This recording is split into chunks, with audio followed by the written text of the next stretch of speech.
I don't think I would last in jail. I don't know how you're doing it. Not well. Just don't want to depend on him, I guess. I think that's everyone's fear. I miss your eyes. Your nose. I like yours. That's crooked. Maybe I can get beat up in here and someone will punch it so hard it fixes itself. Sheriff's office, anybody inside? Mount your presence, make yourselves known. I love you, and I miss you. Stop. I love you. Love you. Thursday, July 1st, 2021 wasn't unlike any other in the Halderson household in Windsor, Wisconsin. Living inside the home was 50-year-old Bart Halderson, his wife, 53-year-old Krista, and their youngest son, 23-year-old Chandler. Chandler was a hard-working live-in college student with an exciting life and an extremely bright future. He was pursuing an IT degree at Madison Technical College, was a member of a police scuba diving team, a young employee at an insurance company, and had a job waiting for him at Elon Musk's prestigious company, SpaceX, upon graduating. He was, by all accounts, an overachiever, and his parents couldn't have been more proud. Chandler also liked to cook, and on the evening of the 1st, he'd made a pasta with scampi sauce dinner for his parents. Following dinner, he helped them gather and pack up tools and luggage in preparation for their 4th of July getaway. His parents had informed him over dinner that they were going on a weekend trip up to their family's cabin, 3 hours away in the woods of Langlade County. During the day, Chandler had noticed his father take a bank-wrapped stack of cash out of the safe in the basement. He'd also seen that his parents had taken a handful of bottles from the liquor cabinet. He'd noted both of these things as odd, but didn't think too much of it. After helping them get their belongings together, the three enjoyed some television before they all headed to bed. That would be the last time Chandler would see his parents alive. The next morning, Friday, July 2nd, Chandler's parents took off for the cabin before he awoke. Chandler enjoyed a day of peace and quiet until that afternoon there came a knock at the door. It turned out to be a coworker of Krista's. She hadn't shown up or called out of work that day, which was extremely unusual behavior for her. The colleague had tried contacting her by phone, but to no avail, so he'd come by to make sure she was okay. Chandler told him that his mom and dad had been preparing for a trip up to the family cabin and had left that morning. With everything going on, she'd probably forgotten to call out. Slightly relieved, her coworker left, but kept in touch with Chandler over the weekend to make sure that Krista made it back safe. However, when Krista didn't come to work or call out that Monday or Tuesday, her coworker had a gut feeling that something was wrong and encouraged Chandler to go to the police. When they still hadn't come home by Wednesday, July 7th, Chandler took his advice and filed a missing persons report to the Dane County Sheriff's Office. He advised police that his parents had been driven up to the cabin by a mysterious couple. After leaving the police station, Chandler began desperately reaching out to people by phone and going door to door around his neighborhood, asking everyone if they'd heard from his parents. Kind of difficult to track them down. And anyone would have like security cameras and stuff like that. However, no one had seen or heard anything. The next day, July 8th, Chandler's brother Mitchell and his fiancée met police officers at the family cabin to search the premises for Bart and Krista. But instead, they discovered something rather odd. We probably could get in if you wanted us to. Obviously, there'd be some damage. We'd try to minimize it as best we could. But Yeah, no, I think that honestly at least makes sense at this point.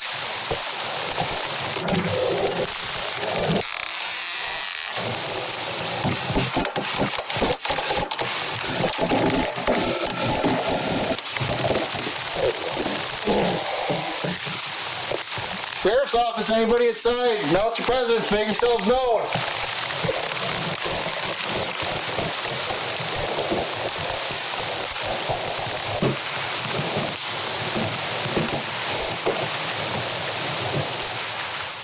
There were no suitcases or possessions inside the cabin.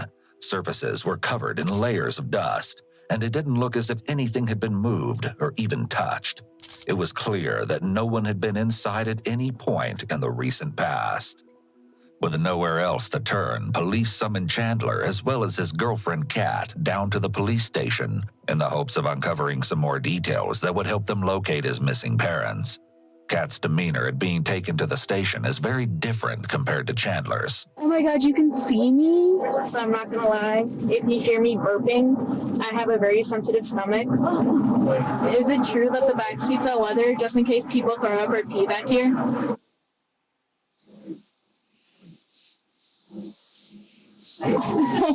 Oh, we're good. Boys are always so monotone, stubborn. Don't want to talk about steel magnolias. You just call me a suspect. Oh, we both really like Star Wars. The following interrogation footage has been analyzed by a qualified team, including a licensed attorney, a licensed clinical psychologist, a former licensed professional counselor, and a licensed professional counselor. So, Brian Trump, Detective Dane County Sheriff's Officer, spoke yesterday. Yeah, Chandler Halderson. Yep. So, obviously, we're here. We want to talk a little bit about your parents going missing, right, Krista and Bart? Before we get started, just because you're up here, okay, so I'm just going to read you your constitutional rights. Okay, so it's the Dane County issued card that they give us. So I'll just read them to you right off the card, okay?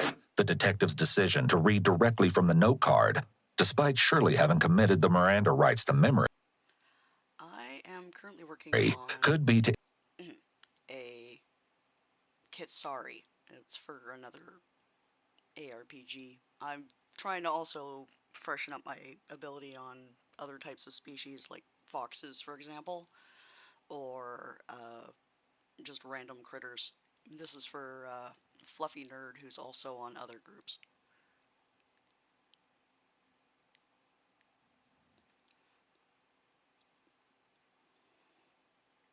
emphasize to Chandler that being Mirandized is just a formality and nothing he needs to think too hard about.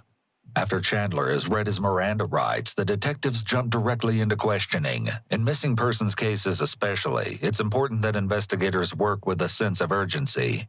Each minute that passes makes it less likely that the victims will be found alive. However, not taking the time to develop rapport with someone can lead to their anxiety level remaining high, which would make them more closed off. Taking a few minutes to put someone at ease and try to connect with them can end up saving a lot of time in the long run. So you reported your parents missing. We got some information from you yesterday. So I guess if you want to start with, let's just go back to last Wednesday. Wednesday. I was with my dad. Yeah, I remember it. It was kind of a bad day. Okay. Why was it a bad day? I tossed the ball, and I smashed the glass. Okay. With the door fell. That set my dad off, and we tried to clean it up. Okay. I don't know about him, but I got injured. But he was mad. He didn't really talk to me too much that day. By the way, a detective at my house said something's happened, and while we were leaving, people were going inside. Is there a warrant for my house? Can they go in?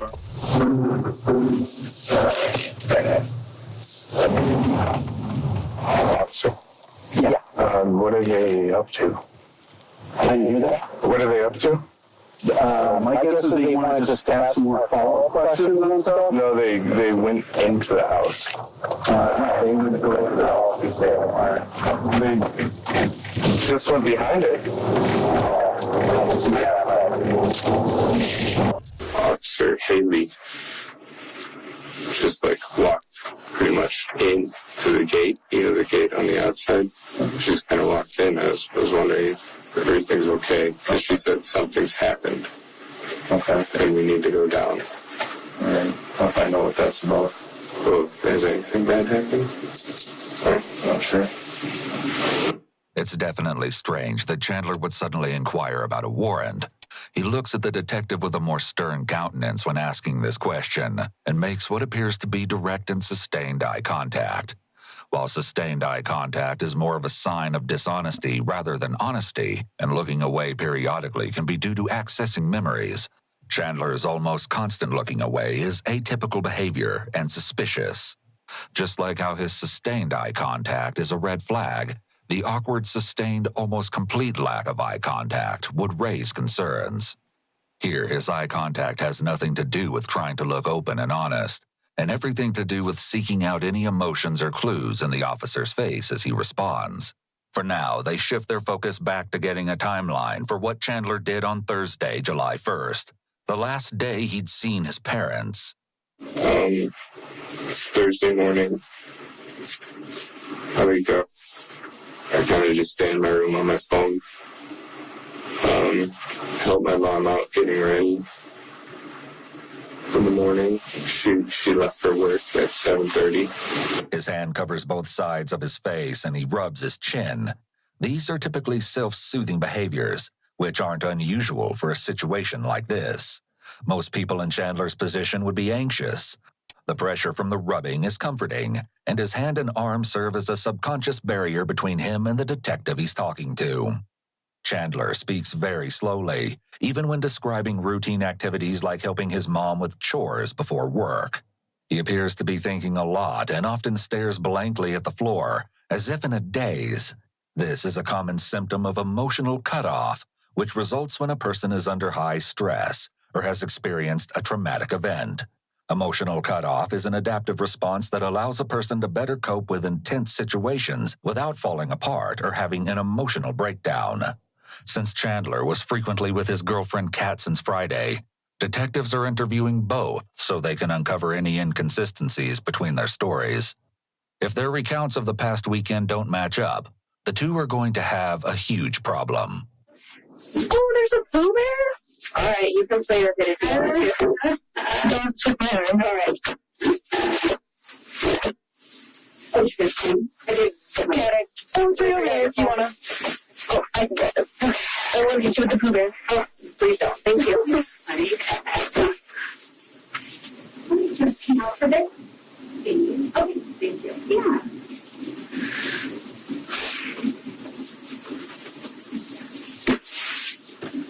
Her response to seeing the stuffed animal, then proceeding to cuddling with it on the couch as if she's lounging around her own home, may be indicators of emotional immaturity. When someone doesn't show an appropriate level of concern during an investigation, detectives can interpret this as a red flag. Kat sits alone in the interrogation room for about 20 minutes, looking as if she's battling fatigue. Detectives finally enter, introduce themselves, and make her a generous offer in the hopes she lets her guard down. So this is George. He's one of my partners. Anthony, the one that you spoke with me yesterday, he's off today, so you get George. I don't know if you're hungry, buy you 2 cookies. Is there chocolate? One has chocolate, one doesn't. I wish it's chocolate. Are you really? If I eat it, I'll just projectile vomit. Oh, please don't. There's a too emotional also vomit, so. I know one sprinkles, but you know what? I can put them here if you want it. You want it. That one has chocolate. This one? This one. Oh. I was like... You threw on that one. Kat seems to be in a much softer interrogation room than Chandler. Soft interrogation rooms come from a trauma-informed perspective. When family members, children, or victims of assault need to be questioned by police, they may feel safer doing so in a space that feels comfortable, especially compared to a bare interrogation room. In a regular interrogation room, detectives want the suspect to rely on them to provide comfort, such as compliments, food, cigarettes, attention, rather than the room itself providing comfort. So, some of it is going to be repeat. I just want to make sure that I'm really understanding everything. So, again, give me your timeline from Thursday. Thursday at work, that's when Chandler told me, I think it was Thursday, that his parents were going up to the cabin with some friends. So he was going to be at the house with the dogs by himself all weekend. Went to sleep. Friday morning, I woke up. They had left with the stuff was all set out. I remembered the cast. Alright, so Friday during the day, I just played video games, kind of. Yeah, then after work, I believe That was the day Kat came over. After whose work? Kat, she is After her work. 5 is her work when she was off. When she came over, she, I believe she stayed with me on that couch that night. Woke up, got ready for work, went to work. We planned that I was going to go over there and spend the night. Just hang out with him and the dogs. So you went to East Target, you went from Hilldale to East Target? To East, to my mom's house, to grab the hydrogen peroxide and the Swiffer because Chandler broke the glass of the fireplace and cut his toe, so we wanted to clean that and then clean up the glass and blood. You've probably noticed that Kat is eating her cookie extremely slowly. This is significant because if you remember, when the detectives first offered Kat the cookies, she told them that she has a chocolate allergy. She claimed that she'll violently throw up if she eats it. However, between the sprinkle cookie and the chocolate chip cookie, she chose the chocolate one. This may explain why she's holding on to it for so long and taking such tiny bites. She could be trying to avoid the chocolate or ingest only little bits of it at a time. You'll later see throughout the interview that she pauses multiple times, reporting the urge to vomit. Her choice to take the chocolate cookie, though, was unusual and could be a possible indication of attention-seeking behaviors. So went to Chandler's, and then I was there, and then I left in the morning because you want to do chores, and then I know around what time I was home. Took a picture. And so on Saturday, I was with my dog at 8:53 a.m. So did you see the fireplace? What did it look like? Like, broken. It was like one pane, I think, on the left side. And did you see, like, the blood in the glass? Was that all picked up? It was pretty much all picked up, except, like, a little bit of glass was still there. Honestly, I didn't see, like, a lot of blood, but probably because it was only a cut on his big toe. Okay. I see, look at him. And the blood was by the fireplace, I assume? The blood was by the fireplace? I think so. I didn't, like, see it, you know? Oh, you didn't see the blood? Oh. Honestly, I didn't see, like, a lot of blood, but... It's Sunday. It's the 4th. In the morning, I'm a little worried about my family. I think I called my mom. Oh, throughout I've called, I don't know the times, though. Throughout the weekend, I mean. But I called my mom, I believe, in the morning or along those lines, and I get a text from her. It was a text message. It wasn't even an iMessage, so I assumed she said white leg today. So she sent it that day. Chandler makes notably little eye contact with either officer throughout his explanation of his weekend. Occasionally breaking eye contact is a typical sign of one's attempt to access memories. But Chandler is mostly staring down and away from detectives, only looking up at them every now and then. Also, the way Chandler backtracks here sounds as if he made a mistake by indicating to detectives that he only contacted his mother on July 4th. He felt the need to clarify his statement, a sign that there's something of possible interest here. I called Dan that Sunday, asked him what he's up to, if he wants to hang out. I don't like being alone at the house very long. Dan is mom's coworker / friend? Yeah, he's this guy. He invited me for fireworks in his driveway. No, this is Sunday. So I went to Kat's house to eat, but we ended up not eating there.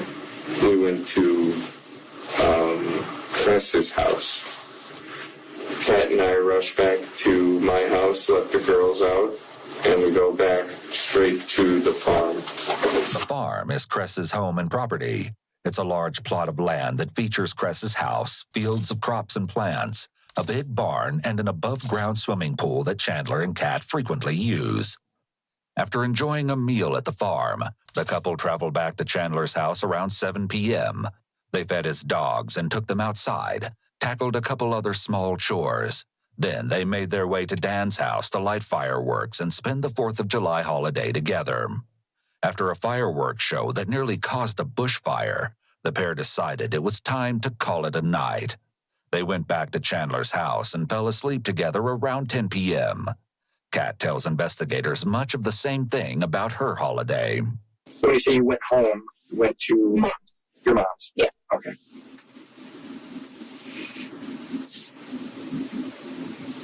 Sorry. Very good. Stomach acid.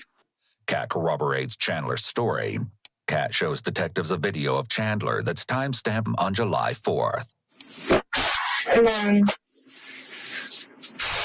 we left around 6:30 because he had to be home before 8 to feed the dogs their dinner. And so we left around 6:30. Probably got to my mom's house.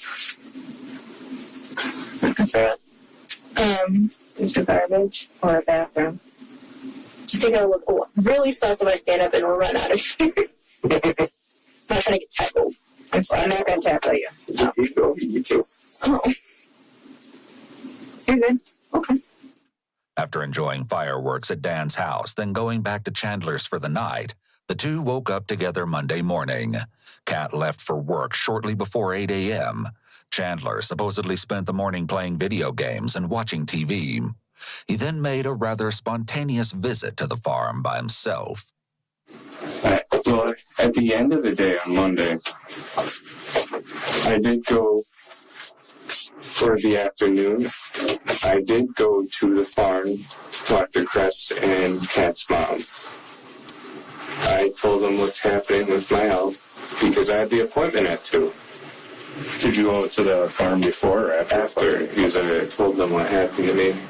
And I told them the legs are probably going to be permanent and the headaches should be fixed after the hemorrhage is cleared a little bit. Chandler is speaking like someone who's trying to jog their memory. He must know that the interrogation isn't some sort of memory test, but he seems keen on recalling every detail, perhaps hoping that providing such detail will mean that he won't be considered a suspect. An innocent person would reasonably want to cough up as much information as possible. However, focusing on details could also be Chandler's way of diffusing any stress or anxiety he's feeling. Where are we? Sunday. So you were swimming, a breakdown. What were you having a breakdown about? You ever have your legs done? No, I haven't. Just... I don't even know if they're done getting as bad as they can be yet. So that's not fun. And I think you were telling me last night it's a symptom of a concussion, right? So right? That's not it. It's a symptom of nerve damage from the hip to my spine. So it's permanent. Okay, I understand that. No, it's better. Yeah, I go to dinner at Kat's house on the east side. Okay. What time do you think that was? It's had to be 7:30. I left the farm. I think we just eat and cuddle a little bit. Okay. Can I go home? So I'm doing good, so I'll let you keep going. I really try to remember things. And then Sunday woke up, got ready. Sunday or Monday? Monday, sorry. Left around 7:40 because I took a picture at 7:33 of us. Then I went to work. I don't know if you want to see a picture of me at my job because I took a picture in the hazardous section. In the hazardous medication. So far, Kat comes across as open and forthcoming with detectives. She answers all of their questions in detail and offers up photos and timestamps readily and frequently without being asked. On the other hand, this does all seem a tad convenient. This behavior seems unusual, but may indicate her willingness to be cooperative. From there, I went to my mom's house because Chandler went to the farm. because my mom's fiance lets him walk in the pool because that's one of the things we did Sunday because it helps stretch out his legs, make him feel better. Because I also helped stretch his legs on Friday because he has some tired numbness. That's the word. And from his fall he had a couple weeks back.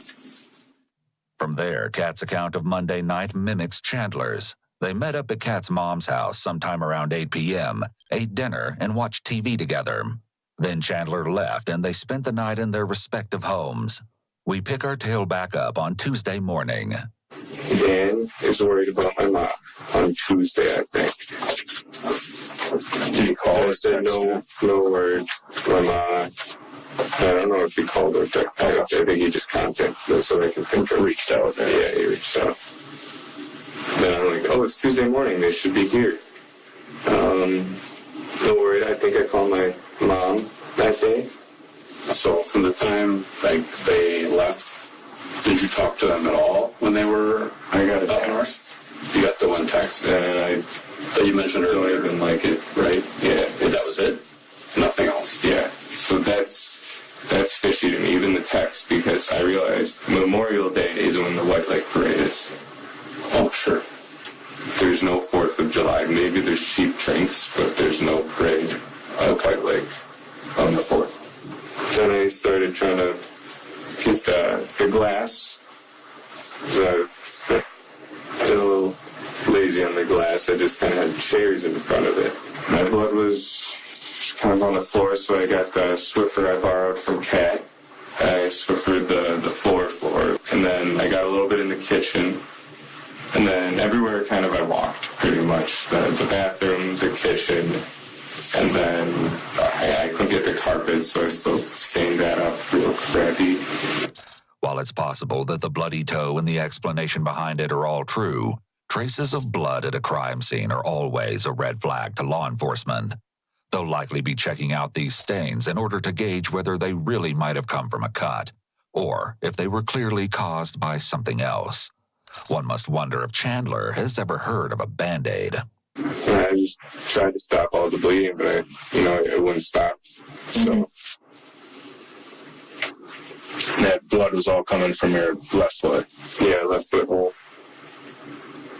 Left foot hole. Yeah. I mean, are we talking massive amounts of blood, or are we talking, a little bit, describe? It started as drops until I got to the bathroom. And then I got back to go grab my sock and some of the paper towel. And then I see the glasses in there, so I grab a tweezers and I pull it out. And then it starts squirting out. And I got a little bit of the rock. It wasn't that bad of the rock. But I think the worst was that floor. It kind of this lid puddles. Mm-hmm. It wasn't good. Are we not in the floor down in the basement? Well, that one, and then I go upstairs to the kitchen, and it's still going, and I'm trying to get my foot in the sink just to slow it down and pinch it maybe. Chandler continues with a highly detailed account of his every move. He's sticking to his strategy of providing a description of every single step. However, his constricted emotions and facial expressions make it difficult to read whether this is a symptom of anxiety or a genuine attempt to be helpful. What's work today for only 30 minutes? Why only 30? I was crying. Okay. I'm an emotional person. That's what you're crying about. My boyfriend's parents are missing. I think it's more concerning if I wasn't concerned. I'm a very emotional person. I cry enough for both of us, is what I like to say. Sure. It's I hang out with the family often, There's parents, they're important. As far as the blood on your foot, how did you clean that up? So we were talking, you had blood on Swiffer Wet Jet. Okay, Swiffer Wet Jet. And where did you get that from? Kat let me borrow it. Where's it at now? I returned it to Kat. Yeah. Did you use anything else? hydrogen peroxide for the tiles and the hard floors. Just the big globs needed a little bit hydrogen peroxide. Did that seem to help get rid of the blood? Well, it hurt my foot. Stuff. But it didn't really help. Okay, it kind of just made a mess. Well, when I had some blood on the basement, I used the peroxide. Okay. Basement floor and tiles in the kitchen? Yeah. Okay. Yeah, peroxide. It wasn't as much. Like, there were, like, this size pools in the kitchen. Okay. I was pinching it pretty dang hard. And did you clean up at all when it actually happened? You know, my dad was furious. So he did stuff to clean it? Yeah. I don't know what he did. But he sent me to my room upstairs and he did whatever he did, but it still was on the floor after he was done. Okay. Did your dad get injured at all when the glass broke? Did he step on any of it? He sent me up. But I don't doubt it. If he gets mad, he's not thinking. So we don't know if your dad got hurt? No. Okay. No. My best guess is that guy reached in the fireplace and cut his arm or something. I don't know. Okay. Head pain? Do you guys have like Tylenol or something? I know you guys can't really offer anything like that, but like a headache? Yeah, I've been getting the migraines from all of the hits and stuff. Most people wouldn't dare to make a joke about their missing loved one being hurt out of fear and concern that they actually could be. Chandler's amusement about his dad getting cut will certainly be noted by detectives as a red flag. To be fair, it's possible that Chandler is just the type of person who uses inappropriate humor to cope with stress or anxiety. However, when it's discovered what lay among the ashes of the Haldersons' fireplace, you'll look back on this comment with a bit more speculation. Then I go to the police station because I asked her, when should I make a thing? Point or I'm sorry. Don't worry, sir. Wednesday morning, you said you went to the police department? Yeah, to make a... talk to them about my parents. And then I met with 3 sheriffs. Chandler's show of emotion is sudden and brief. The nature of his display calls into question whether he's trying really hard to keep his composure or whether this short demonstration was merely an affectation. There's also a third theory. Chandler's agitation might not concern his parents' disappearance at all. Chandler was surely trying to say missing persons report, but he couldn't seem to remember what it's called, no matter how hard he tried. How's Chandler been? Like I said, he's not really, he expresses it in a different way. He's not like the biggest emotional person, but like, I guess like when I look at him, it's different when other people look at him. Like I can tell it's really hard on him. And like, he just sits there and dissociates and like, paces and like, you know, just sits there like, where are my parents, like a shell. Kat also told police that Chandler was trying to keep himself optimistic and saying things like, well, they're at the cabin. They don't get a lot of reception, so that's why we haven't talked to them. As well as speculating that maybe their phones died and that was why they haven't heard from them. So his brother is there today. He leaves. To go to the cabin? Yeah, what does Chandler want to do? Does he want to stay in Madison? Does he want to go up to the cabin and help his brother? What's he thinking? I asked him that when I was on the couch. I was like, why don't we go up to the cabin? Because like his fiance and him were going. He's like, well, I can't drive. I'm like, well, I could have drove. He's like, yeah, you could have. He's like, but I don't know if they need me in Madison for questions, which clearly you guys did. And I also need to be with the dogs. So then I think he went to his neighbors to see if they had like any like a Ring camera and if there's like footage that might have caught the car, and they said they already handed it over to the police when he came back, and I was in the backyard playing frisbee with the dogs. fancy security system. I was wondering if you were able to capture the road or my house. The police actually came and downloaded everything they have. But it's actually my sister's house.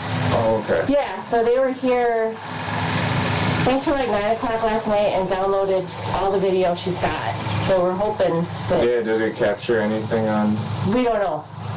They just took a copy of everything, and so we're hoping... Widening the lens? Yeah, and it's all... Be able to get a call. Yeah, and it's all HD, and then I think there's one... Especially in the dark. It looks like it has a little bit of night vision. Yeah, and there's one on the corner of the garage, too. How was he when he came back from the neighbor's house after checking for the ring? He was like, I don't know, I guess a little relieved that they had a camera and they already handed it over to the police. Like, he's really concerned about his parents. He was definitely concerned based on a call he placed to the sheriff's office before his interrogation. A little confused. I got 2 squads parked right outside my house, and they're not really canvassing. They're just kind of sitting there. Is everything all right? Yeah, I mean, they're in the area doing canvassing, and they're also probably doing a shift change right now, getting our second shift crew on around 3:30. Oh, there's 4 now. Something going on that we need to know? Do you know of anything? So, I don't know. It's kind of stressful. Sorry, so there's nothing new going on? Not that I'm aware of. All right. But in addition to his concern was his notable level of apprehension, and the source behind it would soon be uncovered. Is there any reason to believe Mom or Dad's blood would be somewhere in the house? Have they been injured at all that you're aware of? Well, my dad scratches his psoriasis till he, gushes blood. Okay. Gushing, describe gushing to me. Enough to run down your leg, cover your leg, I suppose, he has it on his knee. So when he does this, it just drips down. I ask him to stop, but he doesn't do it when he's stressed out. Yeah, he just kind of it's his tick. Probably itches. My mom's blood, just from her bloody nose that she gets sometimes when she wakes up. So that's why we've been doing the humidifier and dehumidifiers. Yeah. Probably downstairs you get we have to do multiple of them, but she can't be in the living room too long because that's a dehumidifier. And if she does, her nose gets bad. Not like a regular one, she gets it bad. We begin to see some variance in Chandler's facial expressions and intonation. He's really dramatizing his description of how his parents' blood could be present in the home. In reality, neither the scratching of the psoriasis nor a nosebleed are enough to produce noticeable pools of blood. He might think he's being helpful and convincing, but he's actually coming off as quite suspicious. The fact that further investigation revealed considerably large traces of blood that had once been on the basement floor inside Chandler's home doesn't help his argument. In fact, it seems as if he might be trying to explain away why there may be a lot of blood found inside his house. So he has a good relationship with Mom and Dad. He's introverted and, doesn't want to hang out with his parents. He'd rather video game on his computer. It's a good relationship. No problems that you know of between the 3 of them? I mean, he owed them money, but he paid them back. I told you that already. Mm-hmm. And that's why I was let over during the weekend. Other than that, that's the only time I've really seen a big problem with them, I guess. So how did that come about? Why was that a big deal? Because I thought yesterday you said that he's owed for rent and Christmas presents and stuff like that. So why was it those 2 weeks? Yeah. Because he was working for American Family at the time. And there was problems with HR and how they weren't paying him. And it was they sent it in the mail, sent it to not his address. So he was please cancel that check. Then he tried getting them to deposit it. And then at that point they owed him a couple $1,000s because they were so far behind. And then I guess the company that they sent money through was this doesn't seem legit. They thought it was a scam. And so his parents are you got to give us that money because we know you have money. And so, yeah, then he paid them. And it was just those 2 weeks that were like, you have to, like, strict. It seems odd that Chandler's parents were instantly critical and not more understanding of the problems he was having getting paid.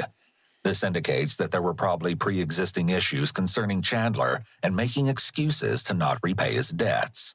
Bart and Krista simply could have been drawing the line with Chandler rather than being hard on him. It could also be for this reason that they gave Chandler chores and expected him to cook sometimes. So for the 2 weeks, was that when he hurt his back when he fell? Yeah, it pretty much started, like, right after he fell.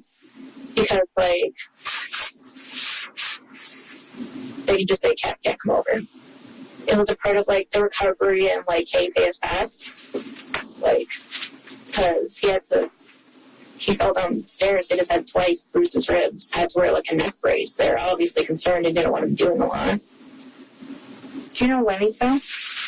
Yes, June 17th. Before 1:42, because that's around the time this picture was taken. He was just going down the stairs and fell? He was on the phone with his boss who was telling him to hurry up to his computer, so he was running down the wooden stairs with socks. Yeah. Classic. Yeah. Okay. So I'm going to ask you a weird question with him falling. He probably was going on the computer, but any kind of violence in the house? No. His dad was downstairs at his computer. He was telling me about, like, hearing Chandler fall. He was like, I was on my computer. It didn't sound bad. And then, like, I got up to, like, check after a while, and, like, he was on the floor. And I was like, okay, Mr. Holderson. Sure. Yeah. He hasn't said anything about it afterwards, like, he really, like, I didn't just slip on my socks. I actually, Chandler's clumsy. Okay, it is not the first time he has fallen. He needs, like, a life alert for things. Yeah. I've seen one of his many falls. Just this. He really likes his socks. Okay. Socks and long sleeves. Yeah. It's really cute. It's good type of weird. Chandler supposedly ran down the wooden staircase in his home while wearing socks, causing him to slip and fall down the stairs. He sustained a concussion, bruises to his ribs, and nerve damage resulting from a hit to the upper spine. The concussion alone left him with poor memory recall and trouble processing information quickly, among other lasting symptoms. Because his injuries impacted his cognitive ability, Chandler apparently felt that it would be best to notify his soon-to-be bosses at SpaceX of his accident. As a result, he lost his position at the company. This loss, in combination with the persistent and indefinite discomfort of his injuries, weighed heavily on Chandler, not to mention his parents having gone missing not long after. It certainly sounds like an unfortunate case, and while the circumstances surrounding his termination are disheartening, it seems odd that Chandler would voluntarily give up his dream job, seemingly prematurely. If he really did have his future mapped out and it all hinged on this job, most others wouldn't have given up without a fight. However, Chandler essentially just forfeited his future position. What about Florida? So that's where SpaceX was. That's where he was supposed to go. What was the plan? Go down there? You too? Mm-hmm. Okay. So what did that mean? Because obviously you have a job here, so did you have a job lined up? Or we're just going to transfer to, I'm not trying to say FU, but like FU, Florida University, because they also have a pharmacy school down there. So I'm getting Facebook notifications because people are reposting the Dane County Sheriff's, like, notice about them, and we've just been messaging people, and, like, people have been noticing, they're like, hey, are you guys okay? And we're just like, repost or tell people. Sure. Yeah. We're first going to go down there. Did you guys have, like, everything lined up? Like, when were you supposed to? She was supposed to leave the Saturday of the fall. So, happened on Thursday, Friday. He's supposed to leave Saturday morning. And then I was going to leave at the end or middle of August because I wanted to be here for my birthday. Oh, it's a big one. 2,000, yeah. Gonna get crunk. The tragic fall ultimately cost him his job and his future among the palm trees. Perhaps this was just a coincidence, or even a fateful stroke of bad luck. Or maybe the fall is just a small part of something more convoluted. Detectives would discover the truth soon enough. Did you guys have like a place that you were gonna, like, did you have everything kind of figured out? Where were you gonna stay? Just like apartment building in Titusville. Okay. Did he like already sign the lease and stuff? I think so. Before Chandler lost his job, she was supposed to be moving down to Florida with him in early August. It's odd that her big move across the country was just around the corner, and she had absolutely no idea what apartment they were moving to, and no confirmation that the arrangements were actually in place. And Mitch hasn't been in the cabinet in a while, right? Today? Oh, well, today. Yeah, I couldn't say he's been there. He didn't go last year. Okay. Does he kind of do his own thing, or? Mitch hasn't lived with us, or, you know, like, he's got a family now, a dog, a girlfriend, no kids, but cool. He's kind of, you know, opposite side of town. You know how it is with brothers. Yeah. He's still a good cool. Got a feeling myself. Yeah. Alright. I've started thinking about that myself, that my parents are trying to figure that out with me. Mm-hmm. It's normal for a young person to receive help and guidance from their parents, but Chandler sounds more like he needs his parents to hold his hand, which is indicative of severe emotional immaturity. Although many young adults may live at home for a time, they should be working towards financial independence. When someone is happy to mooch off of their parents or another person with no long-term goals for themselves, this can be a red flag. In fact, living a parasitic lifestyle can be a sign of psychopathy. Another sign of Chandler's immaturity was that following his parents' disappearance, it was noted that all the couches in the basement were pushed together, and when he was asked why, Chandler said that he had made himself a fort to sleep in. Randall, you ever heard about that? They got all the background, I think, right? Yeah, I think so. So, I think it's time we start talking about what happened to your parents. Like the truthful version. Okay. Okay?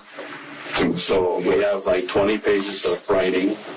We're going to start with a clean white piece of paper for you to start telling the truth. Okay? Because listen to me. Confronted with a change in the detective's tactics, Chandler immediately sits up and leans away from the detectives. The detective's choice to cut Chandler off before he could say anything is actually a move taken straight from the Reid technique. In this style of interrogation, the detectives are advised to immediately cut off any attempts to lie, so as not to allow the suspect to entrench themselves in that lie. In this case, detectives knew Chandler's first instinct would be to try to scramble his way out of this and quickly shut him down. Is he being interviewed too, or is he done? Honestly, I'm with you, so I don't know. You have my attention. So there you go. There you go. With all this questioning, Kat must be adding things up and possibly realizing that Chandler may be a suspect. If she isn't concerned by now, she definitely should be. This is the only chance you're going to have to tell us the truth.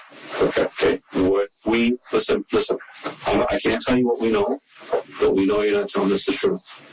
We know your parents are no longer with us. Okay? And we know the reason why. Chandler appeared taken aback by the detective's statement that his parents were no longer alive.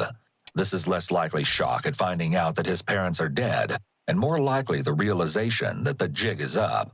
Officers actually do have proof of his involvement in what really happened to Bart and Krista. Unfortunately, the clues that police managed to dig up tell a morbid tale of the happy couple's last moments. Chandler isn't the only one under suspicion. After all, Kat was with him frequently throughout the weekend. If detectives were also able to find proof of Kat's involvement, she might have a similar conversation waiting around the corner for her. One reason the investigators may be suspicious of her is that while Kat's mother Dolce was a trainee at a public safety commission, she was overheard talking on the phone to her daughter. The instructors at the event claimed that they heard Dolce say to Kat, but you were not home that night. It's unclear exactly which night they were referring to, but the instructors allege that they may have heard Kat reply something along the lines of, "Just tell them I was home last night." Thinking this was odd, the instructors asked Dolce what was going on, and she repeatedly told them she was home, she was home. It's important to note that it can't be confirmed what was actually said on the phone call. Still, the instructors told the police what they believed they had overheard. Let's check back in on Kat's interview. We've been at the house during the renovations.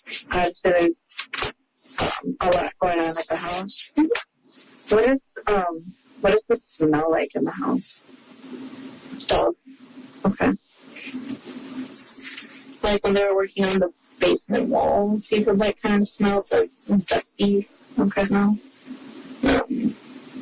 There's a fiery smell on Friday because when he broke the when glass thing on the fireplace, like ash, was like exposed. Yeah. Okay. The pungent smell of fire is an important observation, as it indicates that the fireplace was actually used not long before she was there. Does Chandler talk about any firearms that he has? His friend did gift him one. Okay. What is that? I don't know what it's called. But other than that, his parents, they have like a safe with other guns. Because he used to be on the shooting team in college. Okay, you need to tell the truth. Listen. You need to tell the truth about what happened, and just tell us why it happened. Okay? If something happened, if you were defending yourself, or if you just got fed up with stuff, you need to tell us the truth. Okay? Chandler exhibits a significant amount of anchor point shifting here, indicating that the detective's pressure is starting to make him feel anxious. This is an important cue to the detectives that if they keep pushing, he may get to a point where he will open up and be honest soon. This is your chance to tell us why. Okay? I'm not BSing you. Okay? So can we do that? Okay. Lawyer. I'm sorry. Saving a chain lawyer. Yeah, because they're a lawyer? Yeah. Okay. So,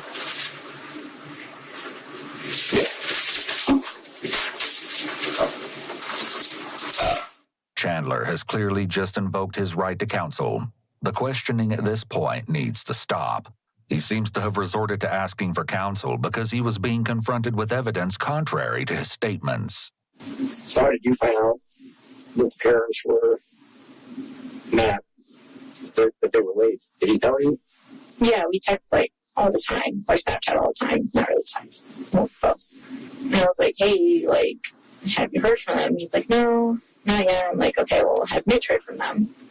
He's like, I don't know. I'm like, okay, well, you should maybe ask Mitch. He's like, I don't want to make him worry. I'm like, well, even just ask, like, hey, his mom sent you pictures of the cabin or anything. And I'm like, Tuesday, it was like, still haven't heard anything? He was like, yeah, no, I'm going to go to the police tomorrow. Then he went to the police on Wednesday. You've been trying to call them? Yeah, he tried to call them. Like, he called his mom in front of me at one point and it went straight to voicemail. Do you know what day that was? Just sometime this weekend. Mm-hmm. Okay. Kat tries numerous times to present Chandler in a favorable light. She mentions that it was his idea to call the police and that he tried calling his mom in front of her.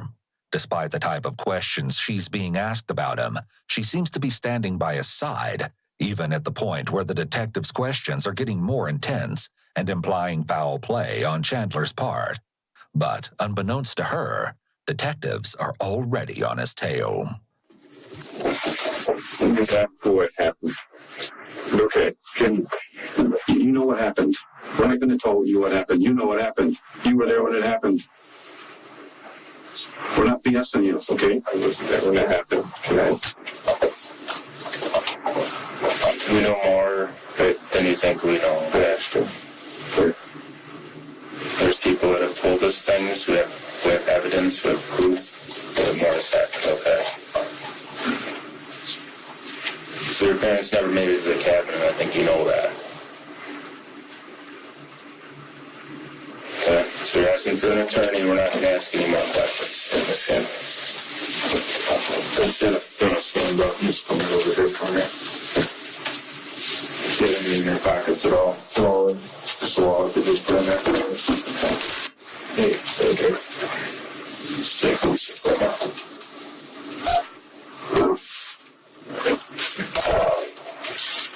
Back up there. Yes. Despite the interrogation ending, Chandler still had something disturbing to say after he was handcuffed. He told the officer escorting him from the room that, quote, "You don't know the whole story," and that he didn't feel bad about what I did. When the officer asked what he meant by that, he didn't respond. You don't think he had anything to do with his mom and dad being unheard from? No.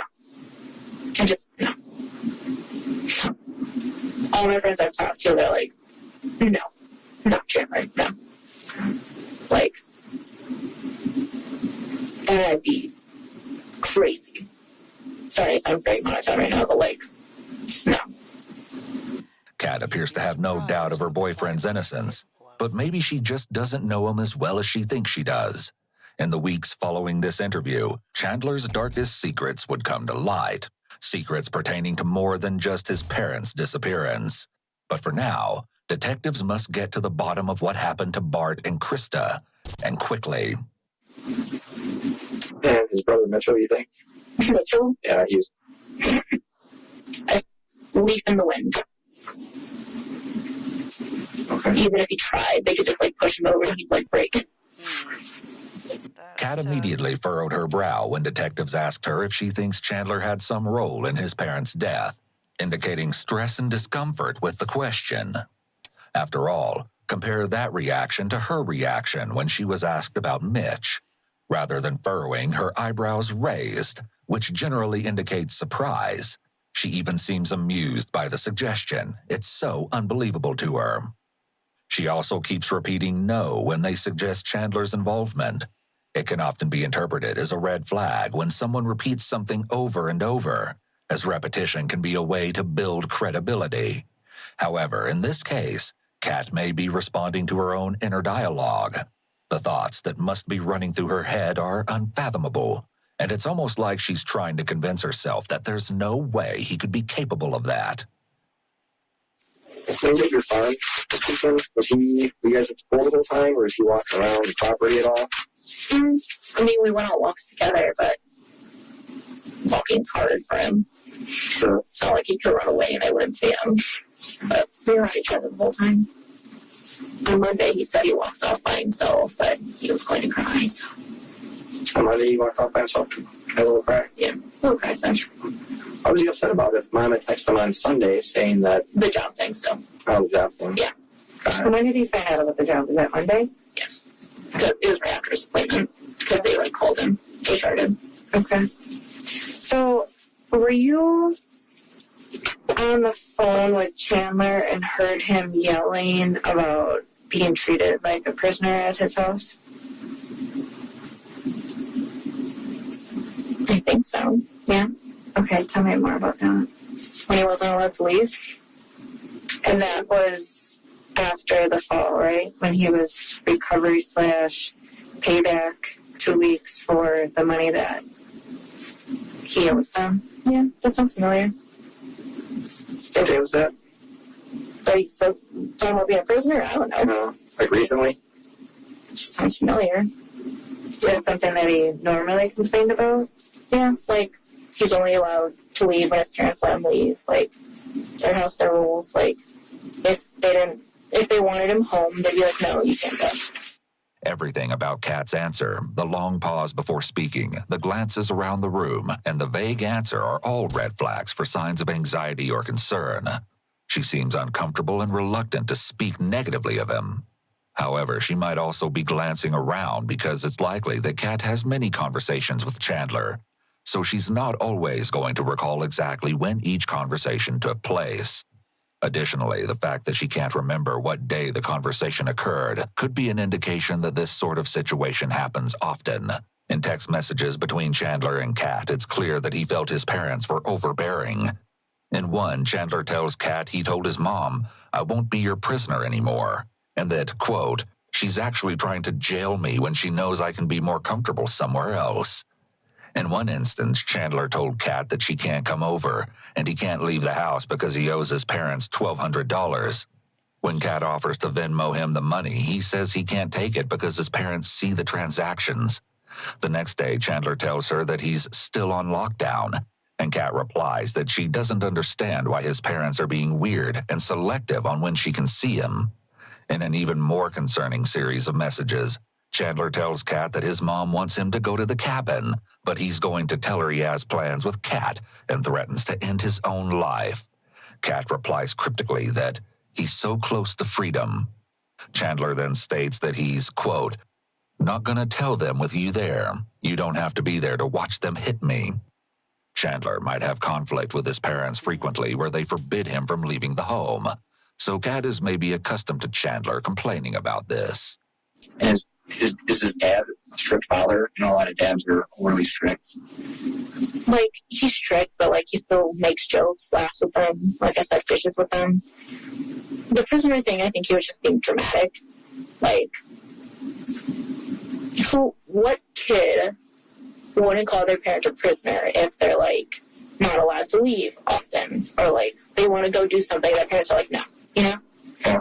Like, that's just my perspective. I'm not trying to be like, no, Chandler, no. It's like, it just sounds like a normal kid thing to say to me.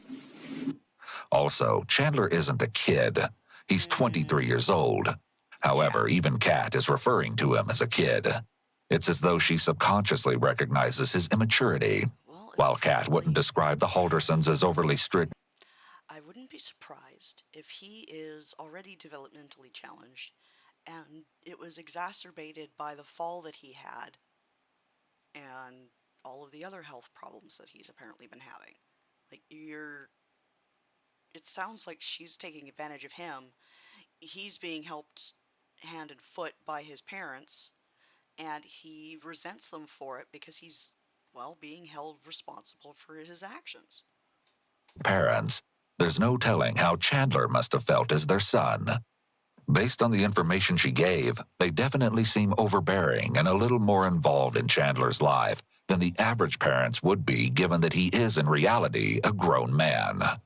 It seems like they bossed him around and treated him like a child. As well, Chandler's parents may have been overbearing as a response to their son's personality, his immaturity and inability to face stressors like an adult. He clearly had severe emotional problems, such as a severe lack of assertiveness and poor anger control. Individuals raised in this kind of environment tend to be immature, are less self-motivated and self-reliant, and have trouble bouncing back when things don't go well. Do you guys think it's Chandler or something? We're just making sure that we're okay, because you're asking a lot of questions about him. But that's what my friends and I were talking about. We're like, okay, he's like the only one who lives with them, so, and like, he's the only one I have a relationship with. Like, I'm not, you know, Caitlin, I can't answer questions about Mitch. Right. But it's still like, because like, the shock I will feel, and like, I think I'll just be so mentally up if like I find out he took that. Like, it just seems not Chandler at all. Yeah. It sounds like the once confident Kat is starting to bend to the idea that Chandler had something to do with this. She's even beginning to imagine how she would feel if it were the truth. Kat is very animated and expressive. She seems to be using a lot of hand gestures here because being comedic seems to help her when talking about difficult or uncomfortable things. It seems like she falls back on humor to cope with stress or other emotions she might be feeling. So you don't think there's any way that Chandler's involved in the disappearance? No, I told Liz that, like, if it's Chandler, I'm going to be severely mental stuff after this. Like, I just can't see it being him. Like, As well, when she states that she doesn't think Chandler did it, her palms are up. Palms up is generally considered a low-confidence body position, meaning that she may be feeling unsure about this statement. If it was, would you help him? No, I'm sorry. Excuse my French. Like, that's crazy. Like, no. Like, I'm sorry. Like, I can't stand blood. Like, blood scares me. Like, dead bodies. Like, I was good at dissections, but, like, that's animals. But, like, killing people, especially, like, Mr. and Mrs. Halderson, I'm sorry. That's, like, different levels of stuff. Okay. Like, I'm sorry that I'm freaking out now, but, like, like, Her hand gestures here seem to get shaky. She's almost trying to push the officer's idea away as if she completely rejects the idea and wouldn't want to be associated with it. Also notice that she chuckles a few times. Again, it seems like she uses humor to get herself through stress. But here her distress has superseded her usual jovial and animated responses. She says she's freaking out, and that's definitely true. So you had nothing to do with their disappearance? No. You don't think Chandler did? No. You think anybody, Mitchell, you think he would have anything to do with it? No, I just can't see people wanting to hurt them. Like, that's the thing. Okay. That's why we're so worried. Like, we don't know who would do this to them. What would the possibility be for us to take your cell phone and analyze it? We're trying to verify some things that So you have all the timestamps, say. right? So, I mean, you have all the pictures.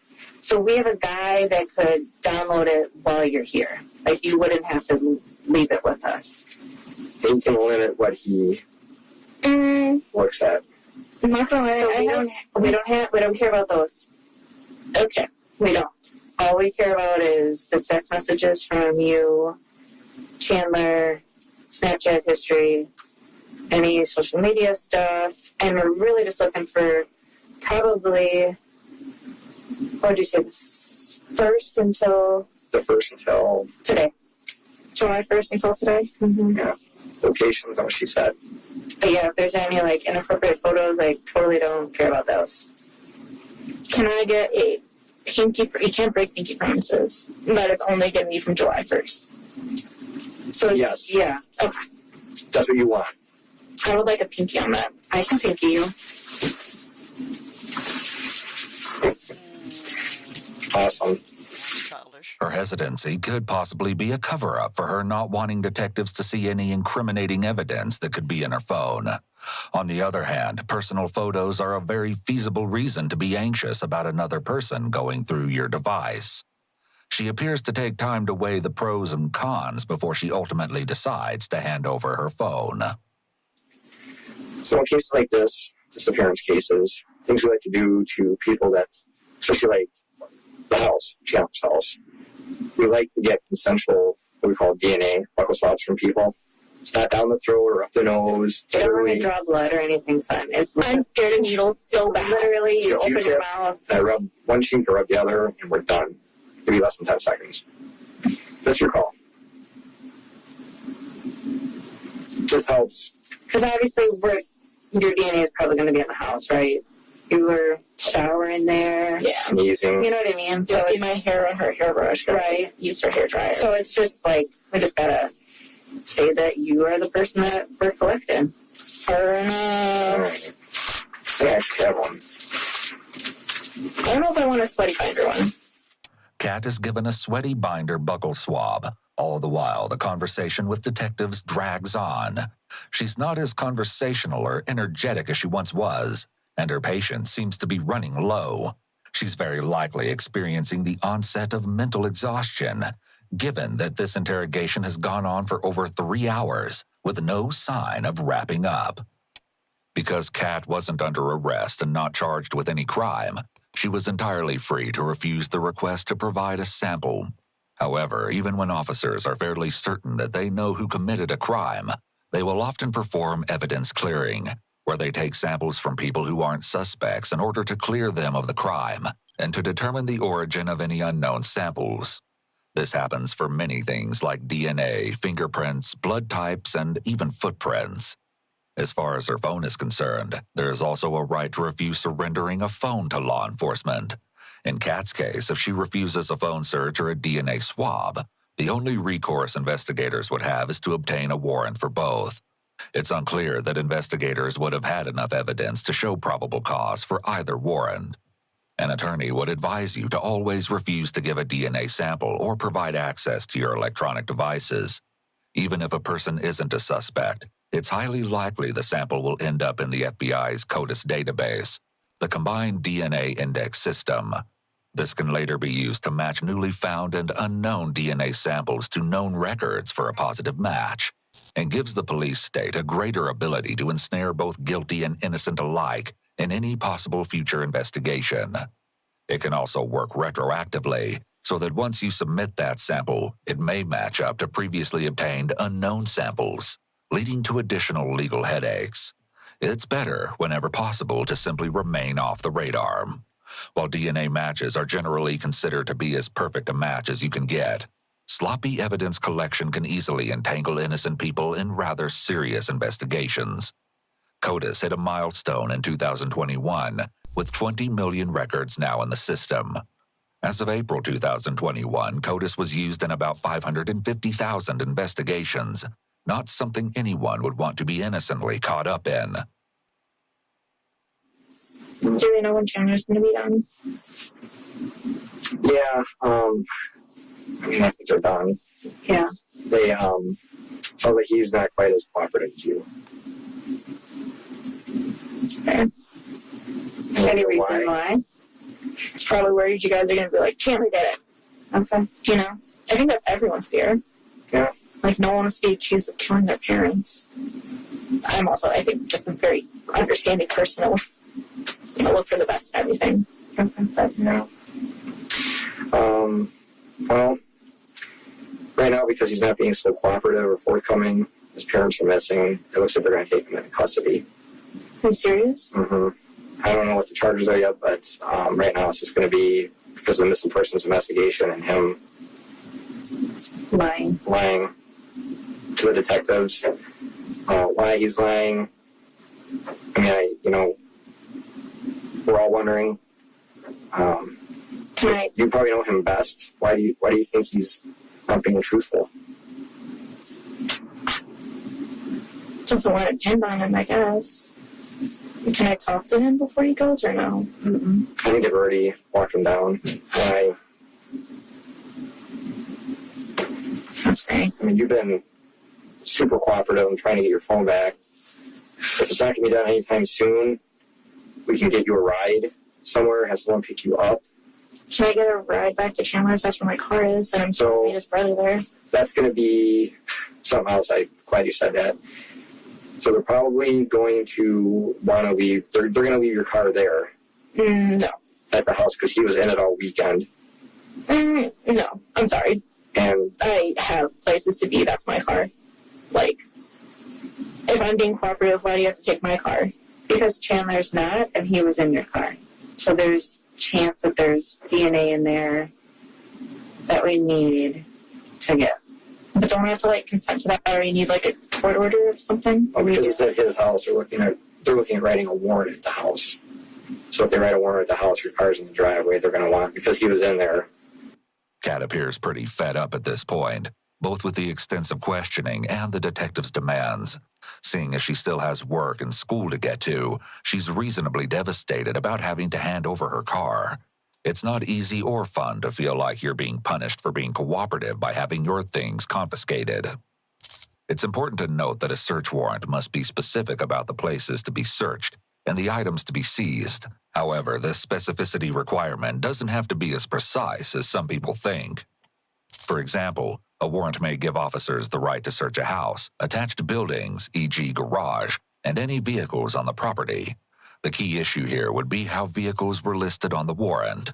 The warrant may actually name her car specifically, or it may be more generic, such as vehicles on the property. If it's sufficiently generic and could be interpreted to include her car, then it's legitimately a subject to search, impound, and process for evidence. Perhaps the thought of having her clothing and the vehicle that transports her to her job makes Kat feel like there are still pieces of her life that are real and reliable.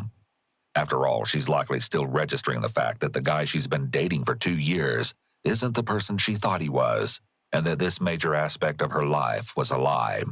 She has every right to be mentally and emotionally fatigued, and this fatigue could be what's making her push back against the detectives. So there's like no way I can talk to him at all. Upstairs. Is that where the like jail is? Out of the area.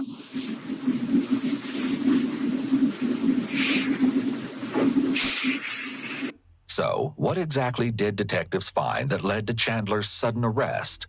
The answer isn't easy to stomach. The same afternoon that Chandler was being interrogated, police received groundbreaking information from none other than Kat's mother, Dolce, and her girlfriend, Cress.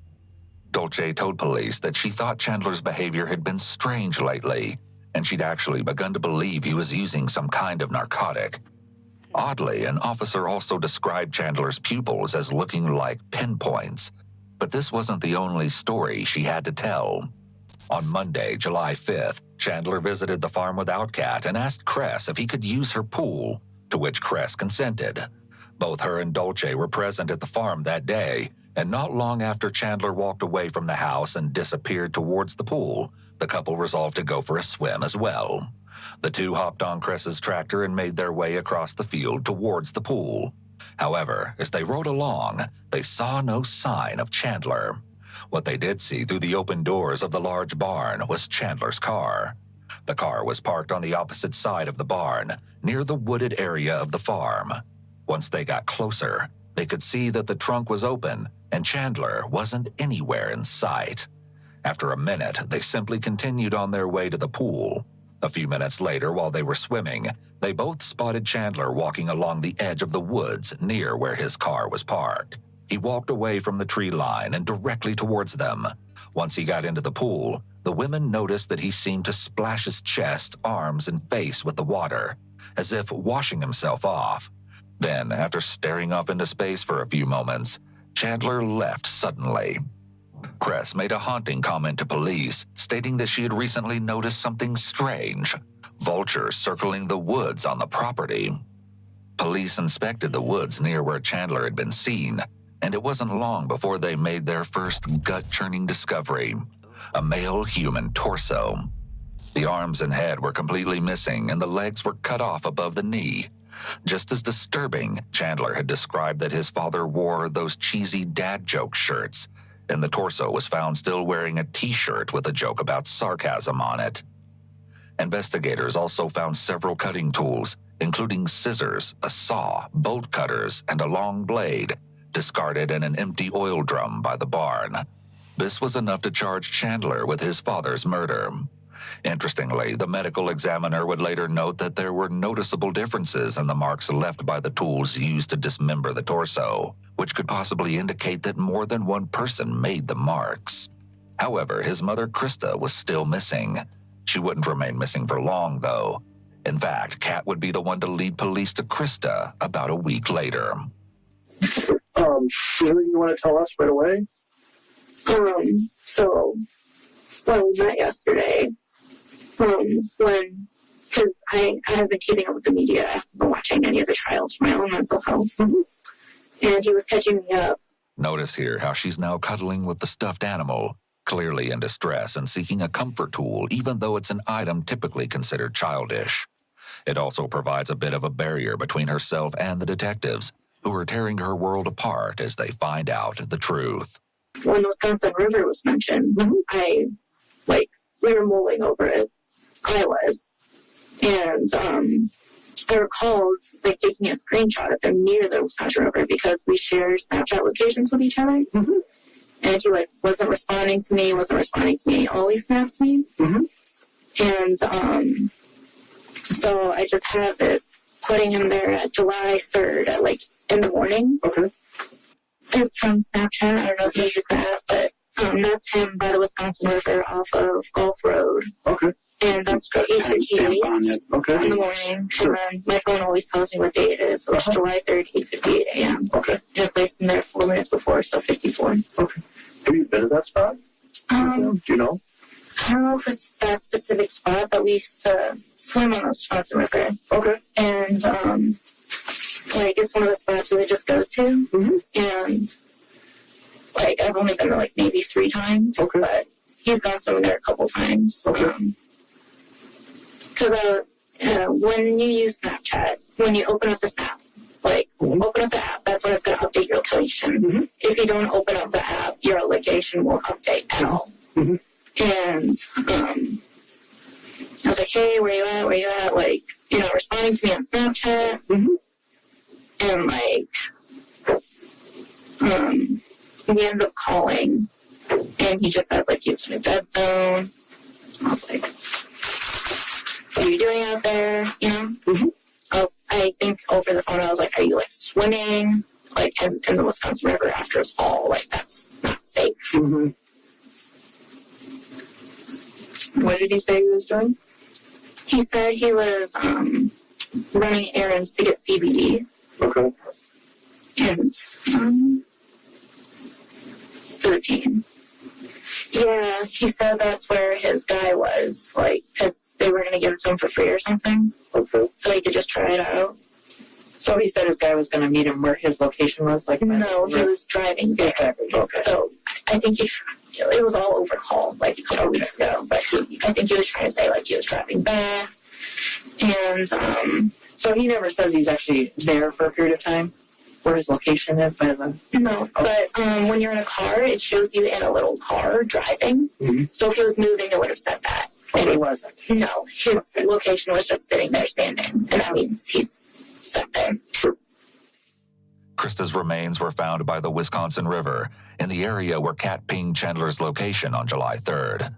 Most disturbing of all was that when the police arrived in the area, they noted that it appeared familiar.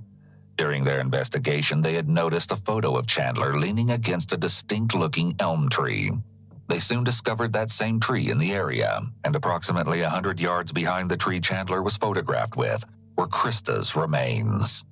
Not only that, but the text that Chandler got from his mom on Sunday, July 4th was examined. As Chandler points out in his interrogation video, Krista had sent him a text saying that they were fine and that they would be attending the Independence Day parade that day. The date that this text was sent, July 4th, was inconsistent with the fact that this big annual parade had actually taken place the day before, on July 3rd. When police tracked Krista's phone back to where it was when she sent that text, her phone was nowhere near the family cabin or anywhere in Langlade County. In fact, Krista's phone showed itself to be located inside of her house. After this discovery, police later found Krista's phone in the garage, wrapped in tinfoil and stuffed inside of a hidden shoe. All signs pointed to Chandler having been the one to send that text message to himself. He was almost immediately hit with additional charges concerning the murder and dismemberment of his mother. There's no evidence to suggest that Kat was ever involved in or even aware of the murders of Bart and Krista Halderson, and she has since been cleared of all suspicion. Kat was just another victim of Chandler's convoluted web of lies, and she wasn't the only one. Quite frankly, everything Chandler had told everyone around him about his life was a complete lie. Chandler had been attending Madison College, but he had stopped attending classes over a year ago and never told anyone. He'd even pretended to be a Madison College administration member and communicated with his parents, both over email and over the phone. This was all to make it appear to his parents that he was still enrolled. There was never a job waiting for him at SpaceX. He'd never secured an apartment in Florida with plans to move himself and Kat there. He very likely faked the fall or caused the fall on purpose right before he was scheduled to leave for Florida in order to avoid facing that lie. He'd never been on a police scuba diving team, but what he'd certainly done was manage to convince everyone in his life that this was his reality. It's worthy to note that pathological lying and conning behavior such as this can be signs of psychopathy or antisocial personality disorder.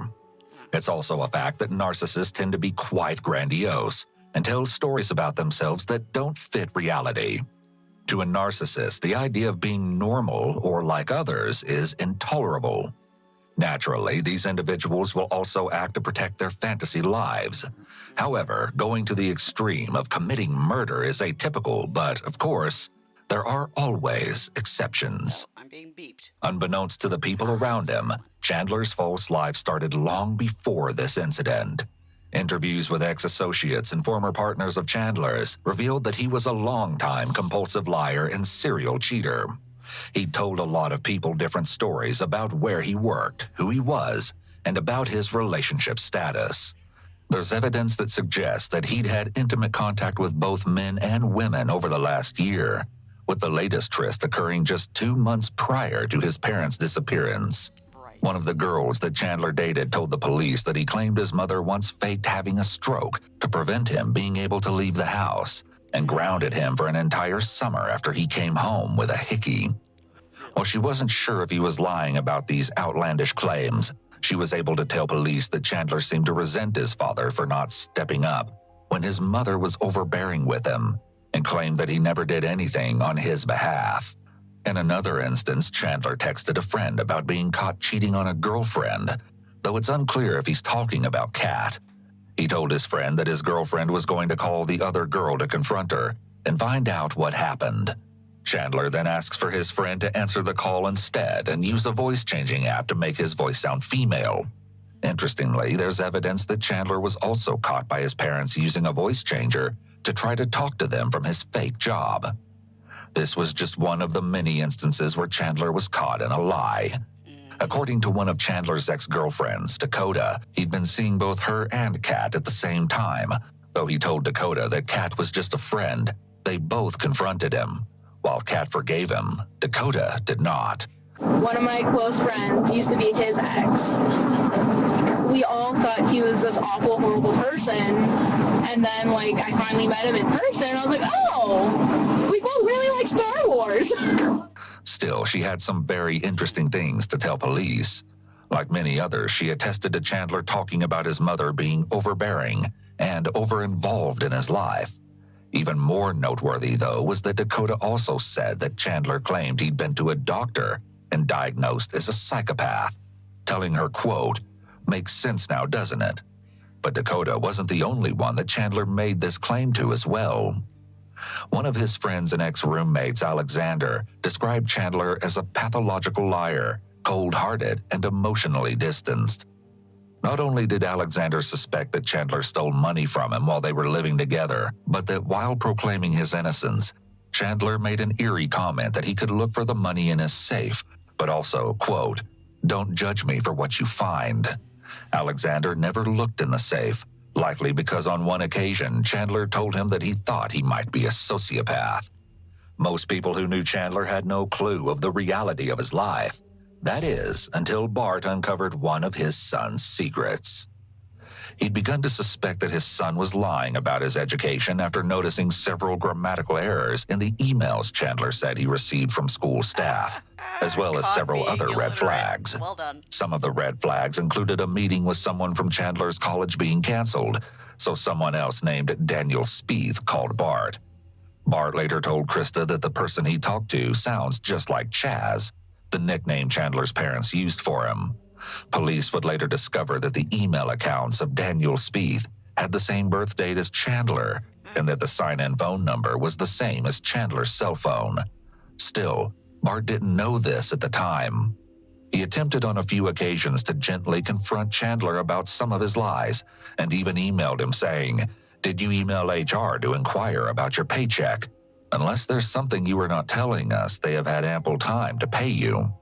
So he posed as his son, called the school, and asked for a copy of his unofficial transcripts, and was told he wasn't a student there.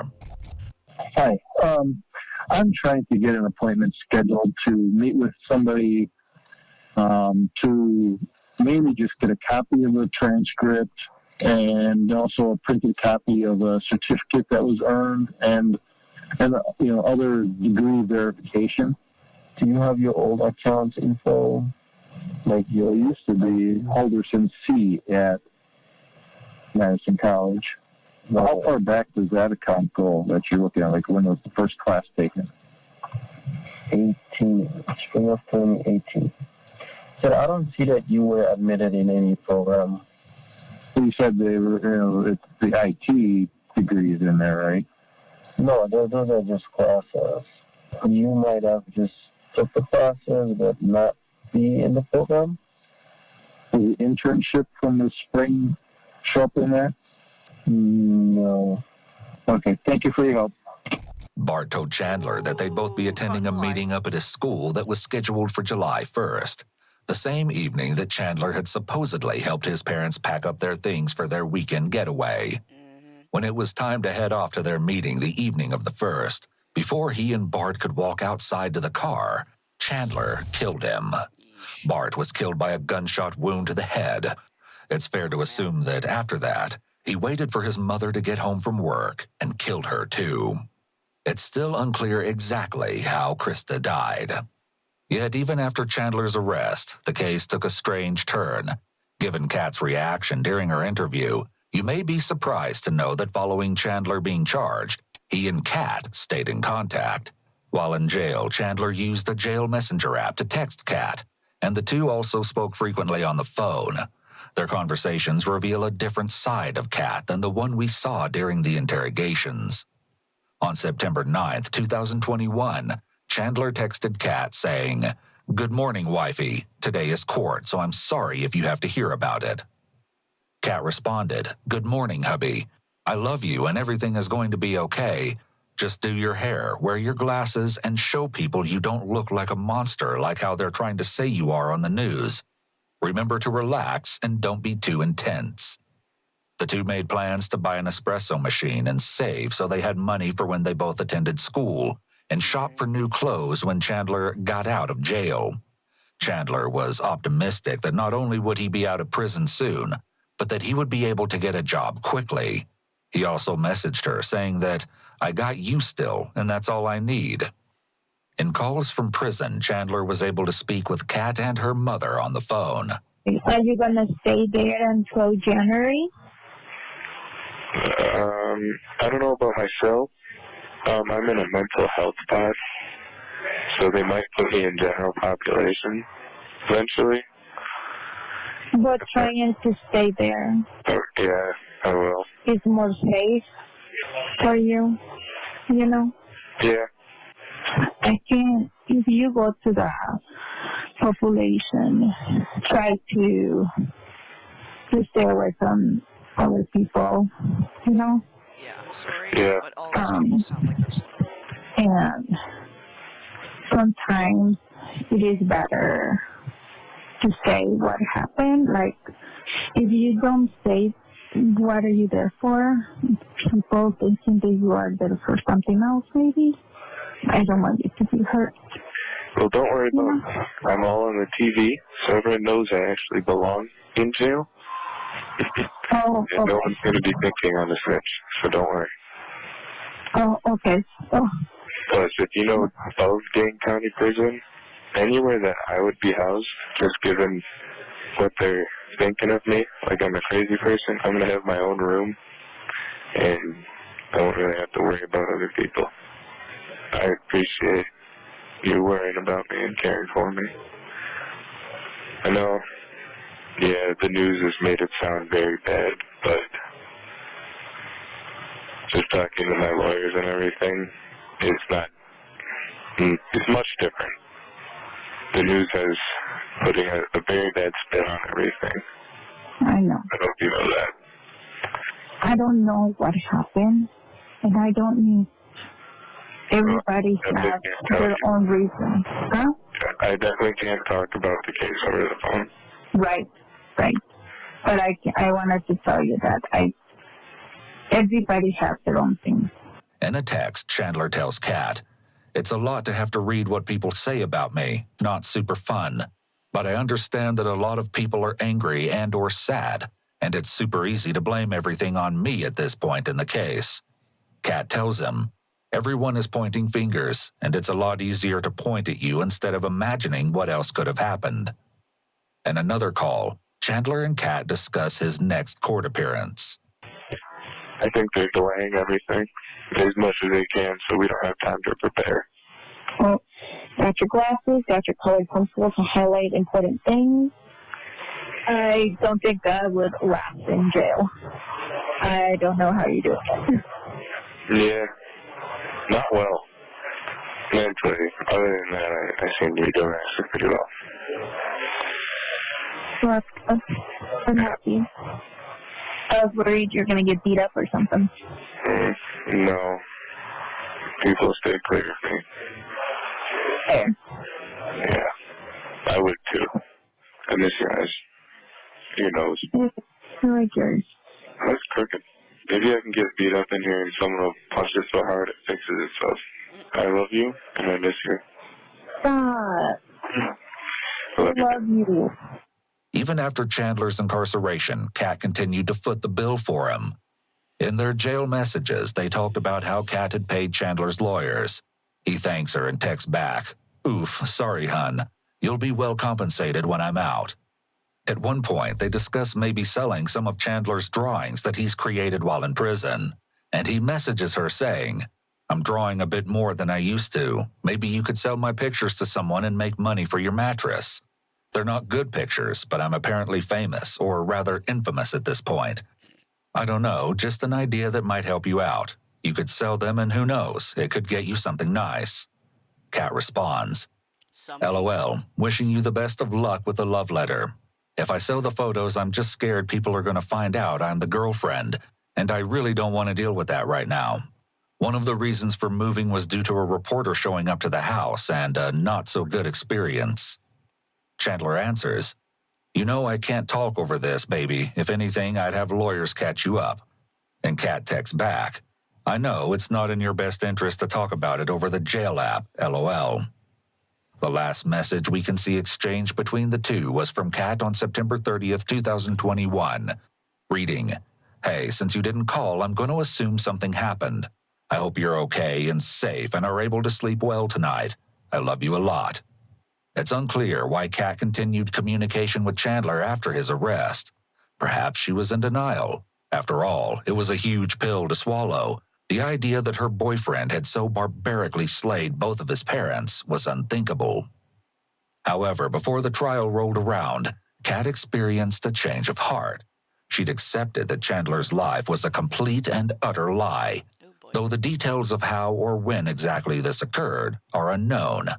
Chandler pleaded not guilty in September of 2021.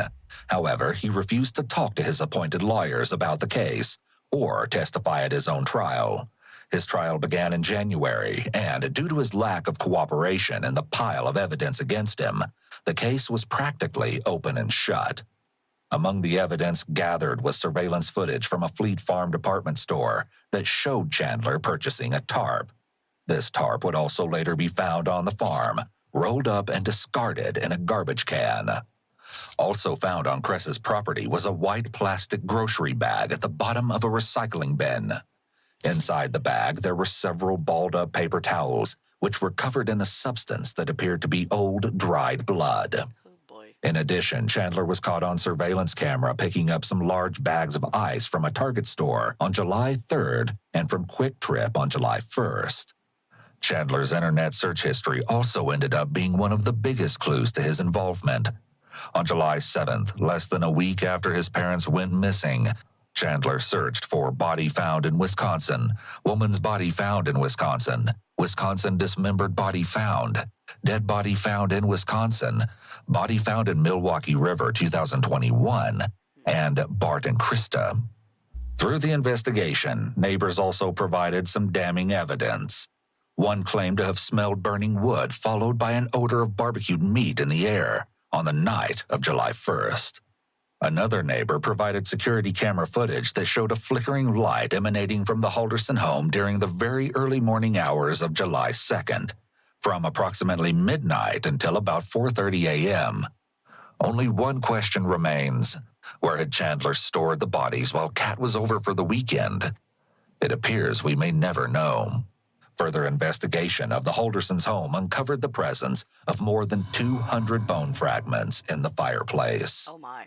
The use of a blue light exposed traces of blood in front of the fireplace and on the basement floor of the home that had been cleaned, just as Chandler had reported.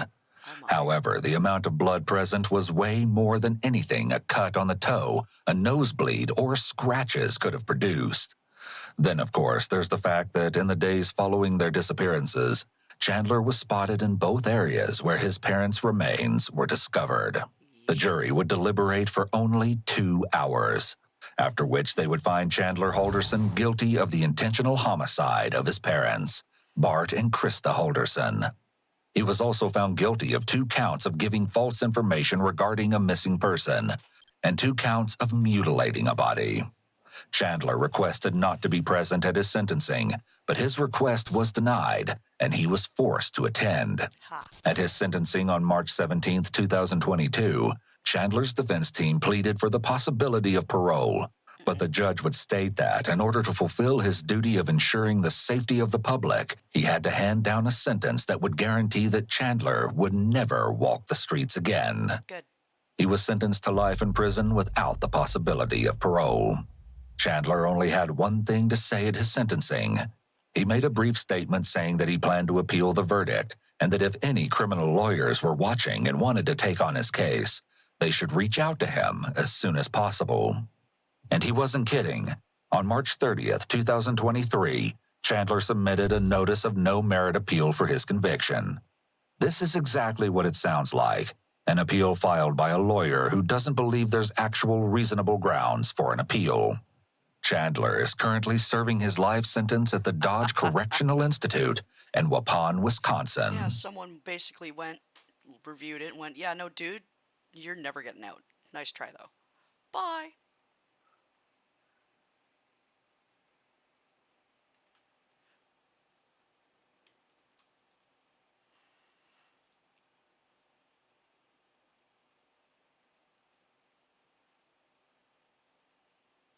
When a young Mennonite woman... Okay, I'm going to take a break here. I recommend everybody else also takes one, just for a couple minutes.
Just making sure that nobody logs out because they think the stream is frozen. It is not. I'm just AFK for a minute.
turned.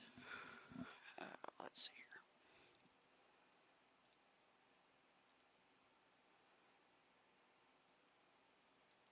Let's take a break from true crime for a bit.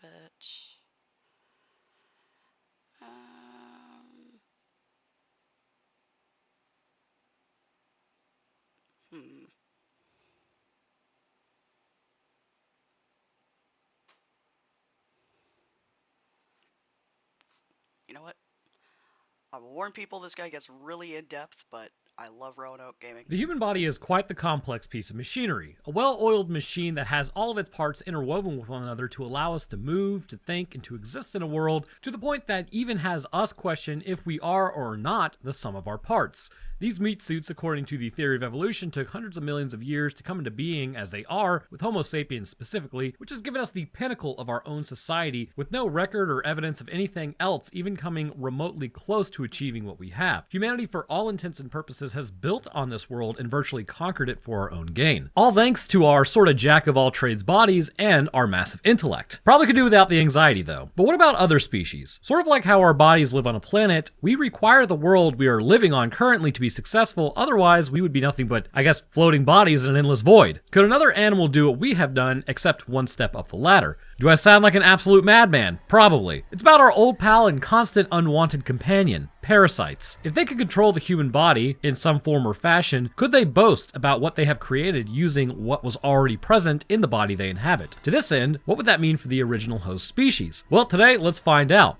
Down in Ohio, things are apparently not swag like Ohio. Maybe this nightmare zone where PvP is constantly enabled everywhere was always meant to be the start of an alien invasion. A creature would be discovered that at first results in a single person being taken over, but as just a few days passed, the entire school would be overcome by body-snatching parasites hell-bent on taking over the entire species. Average Ohio day confirmed. Ironically, probably keeping our bodies healthier than we do with the reliance on water, and that would ultimately be their downfall. So in today's episode, let's discuss the brain-controlling parasite in the faculty and attempt to understand what it has done in the past and how it even got here in the first place. We kick off our story to some sweet, sweet The Offspring, which even if I played half a second of this, they would rip the monetization from this video before I even knew it was happening. Classic. At least it's not South Korea Telecom coming after me this time. We find ourselves on the football field with things going on that are apparently not so great. The coach is about to terminate the entire team as he instead elects to just yell at them. More specifically, he goes for the quarterback because he missed a play. Like, bro, it's high school football. Actually, having played that myself, I remember busting tail all summer in 100-degree plus heat to lose almost every game. In fact, actually, I think we did lose every game. My high school was more focused on academics than sports,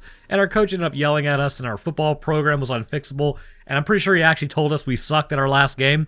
Thanks, coach. That was a very cash money inspiring speech. We lost that game too. Great times. Actually, it wasn't. I learned nothing from team building. So the Terminator then flips the entire bench in a temper tantrum before getting mad at a sprinkler. As he sits there smacking it, he is approached by someone unseen. And I can only assume it's the people in white coats coming to administer at least some type of medication, as they've had enough of him going after quite literally anything around him. Later on in the teacher's lounge, Mr. Tate gets denied his trip to New York, which then he sits down. That wasn't very alpha of him. The principal also tells him to forget it, you're not getting out of Ohio.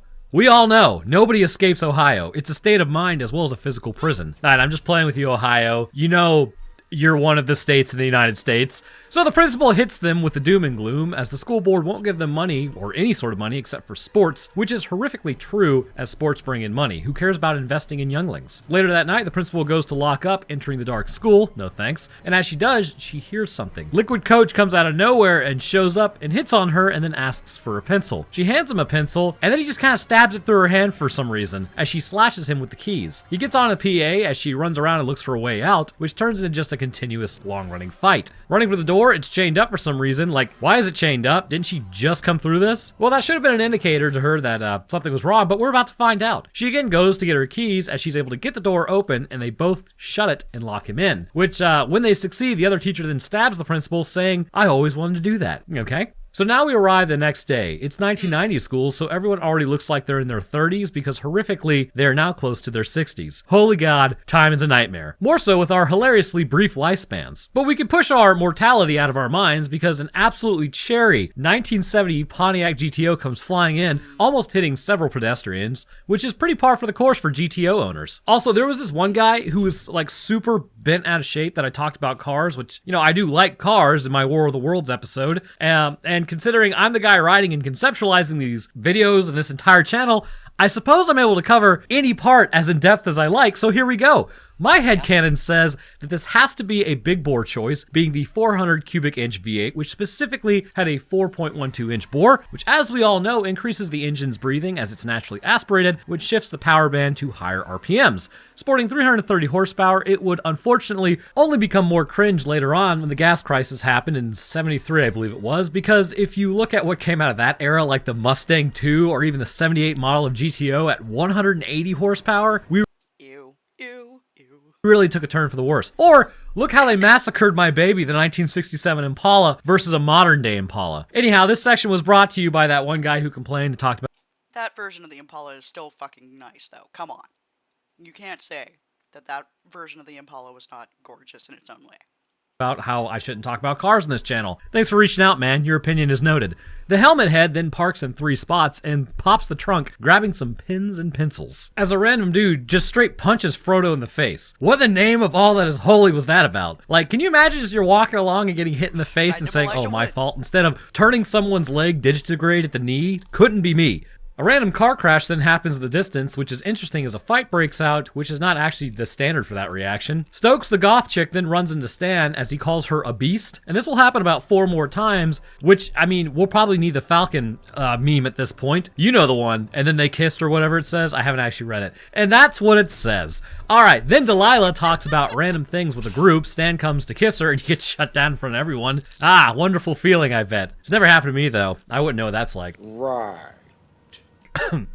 Moving on. So Frodo then gets hit in the crotch by a pole, and it's like, bro, throw a gut punch. Come on, man. And now we meet Mary Beth. Look, man, I live down here, and southern drawls really aren't this thick, usually. She's got to be from the foothills of Tennessee or something, because good lord, she's talking like this.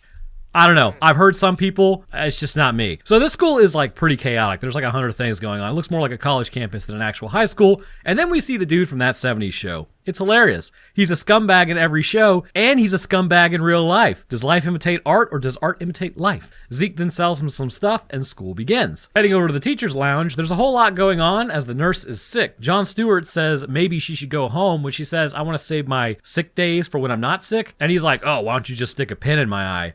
I don't really know if that's a warranted response to that one. It's like not even a good one either. The Terminator is currently engaged in cooling his internal systems with water. And meanwhile, over in Miss Burke's class, she's nervous and a bit of a nerd. But in the immortalized words of Freddy from Scooby-Doo, nerdy chicks like you turn me on too. Why was I allowed to watch that movie as a kid? Who knows? Zeke then raises his hand and answers her questions, which frames him as super smart. So you know the archetype, like a super smart dude with a classic car and a give him hell attitude. What a Chad. Stan talks to Delilah about how he's quitting the football team, and his girlfriend says that she's gonna break up with him if he does because of a social hierarchy, and it'll be ruined. Alright, well, see ya. Mary Beth later goes and talks to Stokely as she has no friends, and she says she's from Atlanta, Georgia. No shot, bro. We don't sound like that down here. Delilah comes over to stir the pot for absolutely no reason, and now we head back out to the football field where Frodo thinks about, well, it's the 90s and he's picked on, so I guess it's anyone's guess. Non-solid state T then comes over to tell him to get off the field in a painful encounter as Stokely is noticing a bunch of strange things going on. Once again, running into Stan for the 8th time. Ah, young love. Frodo brings the one creature to the Daily Show to get it checked out after seemingly finding it on the field. It's water-based and obviously somewhat alive, but it's down in Ohio, which is a little perplexing. Zeke once again knows about everything and anything at all times as he chimes in. He says, yeah, I'm a contradiction. Whatever that means. No, bro, I think you're just a bit of a tool, that's all. Yeah. So they accidentally spill some water on it, which makes the thing move again. They dump it into a fish tank and it immediately sprouts tendrils. So John's first idea is to funnel it as it splits into 2 and gets one of his fingers bitten as it syncs up tendrils with Stokely's fingers. Okay, so there are several things happening here. First, this species is obviously purely aquatic. With what we will learn later, its own world had no land and only water. At least this is what is espoused by the Queen. This aquatic species also appears to hail from a planet that even though it supposedly only had water, there must have been some form of cyclical change on their planet that resulted in a dry season. The reasoning behind this is the parasite's ability to enter a form of like hibernation once exposed to dry surfaces. If you take a fish, for instance, that is only adapted to water and bring it out of water, obviously it's not only just going to dry out, but it's also going to suffocate because the air moving past its gills is not as efficient at depositing oxygen as water moving past the gills. Taking a species that is fully adapted to water and comparing it to this parasite clearly shows at some point in their history, the ones that were able to enter a form of hibernation to protect themselves during the drier periods of time were the ones to be able to keep reproducing. This calls into question what the Queen will say later about their world being only oceans. I doubt it, because if that was the case, there would be no adaptation to dry air. Also, spilling water on the creature reawakens it suspiciously, and that would be a lot like rain on their own planet. And we actually see adaptations like this on our planet as well. For instance, the African mudfish, as its name implies, will encase itself in mud as the area it lives in dries up seasonally, which it can keep it alive for several months. As oxygen diffuses into the slimy mud, it coats itself in and remains alive. When the water falls once more, it'll break down this casing, releasing them into the surrounding area. I believe it is a lot like how this species operates.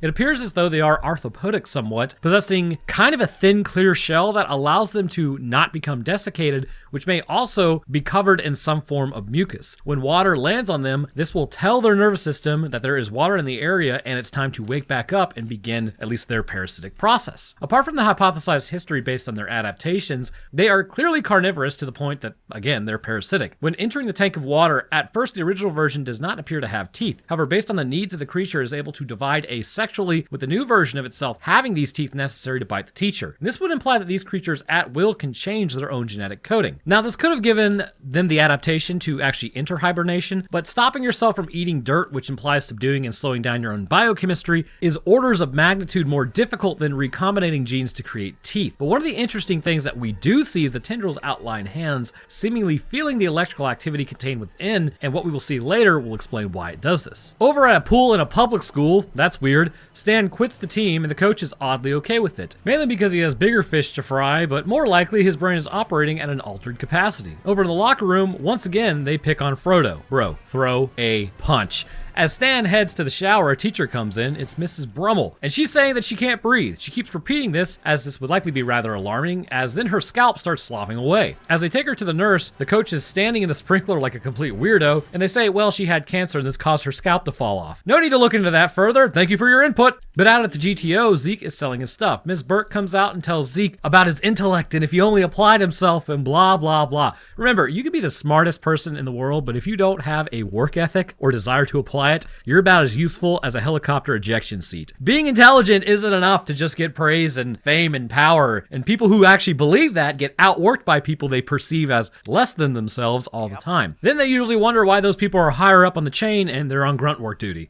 Frodo and Delilah then head into the teacher's lounge as Frodo makes a pass at her, and then the teachers come into the lounge. Who could have predicted this? They drink and splash themselves with water, and then talk about how the climate is making their nervous system impulsive, but the entire faculty has almost been turned. Now, what does this mean exactly? Well, it's clear that the parasite somehow interacts with the human nervous system, but it also shows how the humans are still in there. So you're not crazy. When it's hot out, you do have a shorter temper. We like to imagine for some reason that our bodies do not have as much control over us as they do, and like somehow we're above our biological functions, which I've always found a little strange. Like when people are sick and they wonder why they can't stay focused, or when my wife is hungry, why does she develop an attitude? Life's great mysteries. Well, I'm here to tell you it's not really that mysterious. The needs of your body influence your brain more deeply than you might imagine. For instance, the other day, someone tagged me on Twitter about how someone donated a kidney to their friend, and then all of a sudden that friend now has the same bathroom habits at night as that other friend. Well, it's been noted also in heart transplants, it will cause the recipient to crave the same foods the original owner liked, which is just, that one's absolutely bizarre, but it shows our bodies and the pieces of our bodies have a real impact. When we get hot, our bodies will begin to become concerned about regulation of that heat. In doing so, impulses associated with discomfort will be less controlled by our brain. Our sensory nervous system will keep telling our brain, hey, you need to get out of the heat and seek shelter, which our brain will begin focusing on that rather than managing negative emotions effectively. The hotter you get, the more this information takes precedence over emotions.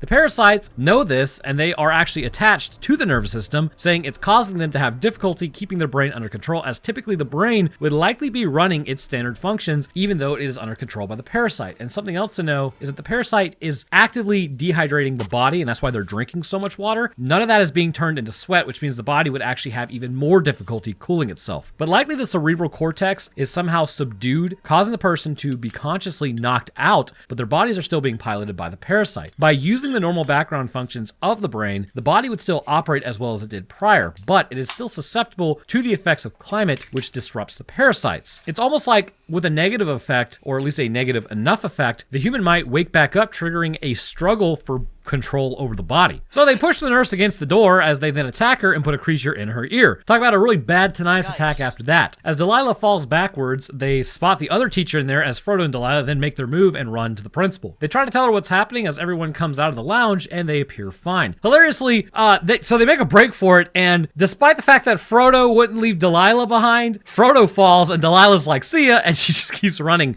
Definitely not worth getting attached to her is all I'm gonna say.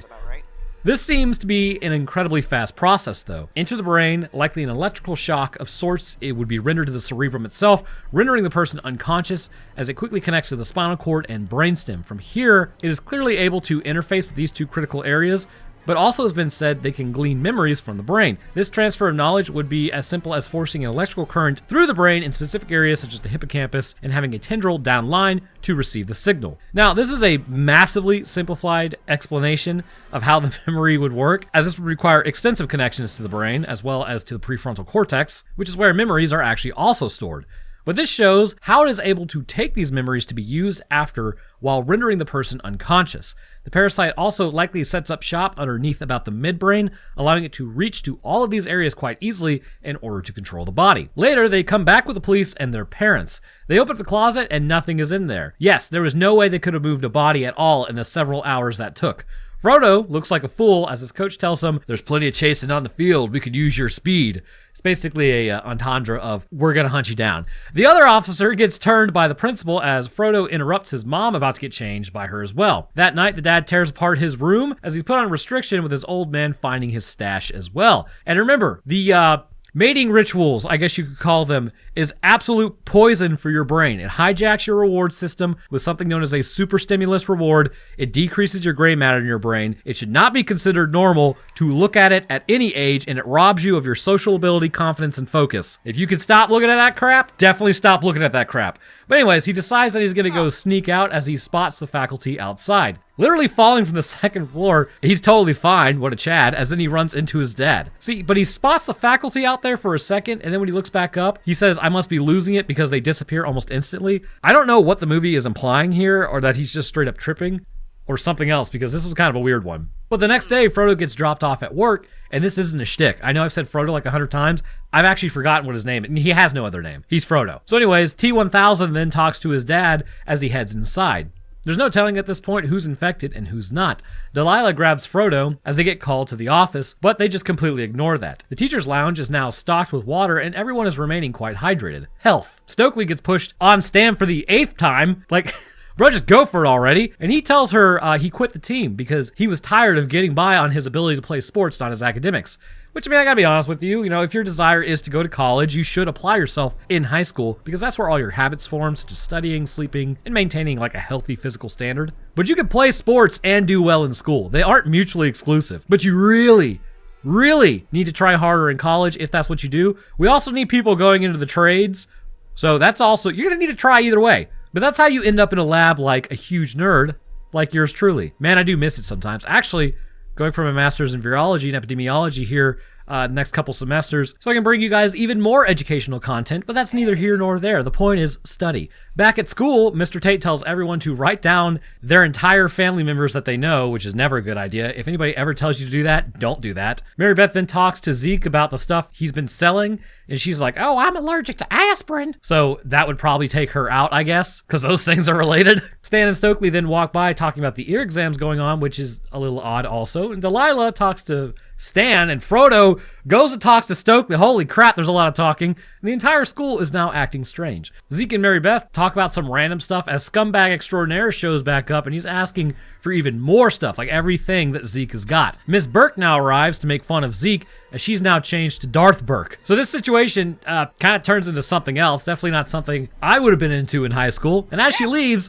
I'm legally required to say that was a joke. Never hit on your teachers, nor should you ever be hit on. Now that the legality of that's out of the way, 18-year-old Roanoke had a completely different worldview, and brother, Spanish class was a blast. Moving on. Stokely and Frodo then talk about how alien invasions They would obviously seed the planet with misinformation at first, so that if anyone talked about it, nobody would believe it. Which is rather interesting, as if it's believed that the species, or this species in particular, was one disseminating this information out, then this would imply they are highly intelligent, or at least took over a species that was highly intelligent, which would mean that they themselves are actually just average animal intelligence until taking over another species with a larger brain. I would argue, yes, they are reliant on the host species, and we're going to see this in a moment. As the group begins orbiting one another, they go to check the tank to see where the species that they were supposed to send away to some professor somewhere, as then Stan is filled in on the aliens. Zeke and Mary Beth then break into the storage room as they share a moment. Okay then, and then Zeke hears talking in the next room.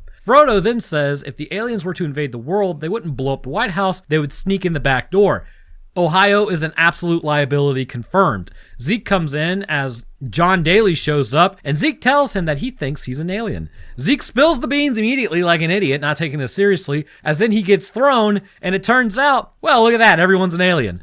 Zeke cuts off John's fingers, as it shows not only has the parasitic tendrils progressed past the point of the spinal cord, but appears to inhabit many areas of the body. So why is this? Well, I'm glad you asked. The parasite, from the looks of it, isn't just an issue of one parasite per body, but multiple parasites. And it may be that you're infected with one, but with its ability to reproduce within water asexually, this shows that after a while, it begins using up the water in the body to replicate itself. And this would allow them to form a network of parasites to control your body, not unlike our neural cells, actually. As they connect through these tendrils, this will allow them to form a secondary parasitic nervous system. This replication, however, requires, as mentioned, a lot of water, which is why our bodies, or at least the bodies of the adults, constantly need to be replenished. In the older adults, it appears that the infection doesn't take properly, which leads them to become massively dehydrated, which results in their bodies falling apart quite quickly. And for their blood to congeal, which in turn causes them to essentially suffocate as all moisture is robbed from their body. But we will get into what happens to the internal organs and the presumed intelligence of this organism in a moment. Zeke then stabs the teacher in the eye as the tank gets broken, but then he succumbs to the chemical and meets his end, stopping at least that problem. So after committing what is essentially murder, and I mean it is self-defense really, so I guess maybe not, they calmly walk out of school realizing everyone is pretty much infected with this parasite. They get into Zeke's GTO and GTFO after the football team asks to play with Stan. It's the middle of the day, guys. You're not really blending in very well. Why would you be practicing football at like lunch? So as Zeke checks the radio, there's no stations playing and the cops are performing roadblocks. They enter Zeke's garage and check out his equipment. He's melting down caffeine pills and diuretics amongst other chemicals. It's a pretty cool operation, bro. They then cut a piece of the parasite and put it in a rat cage and add water. And as they do, it crawls into the mouse's ear as Zeke takes it out and performs an autopsy. Prior to this, though, this shows us something fairly concerning.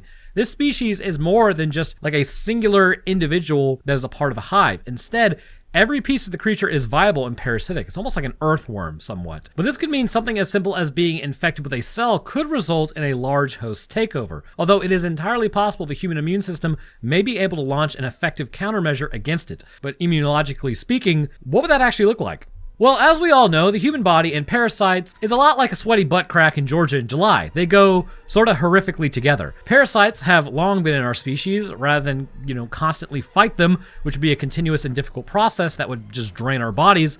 Our bodies have largely figured out how to just incorporate them into our functionality in a beneficial way rather than an absolute detriment. Now, this isn't always the case. There are plenty of parasites. In fact, most are horrible for us, but some provide benefits such as calming the immune system.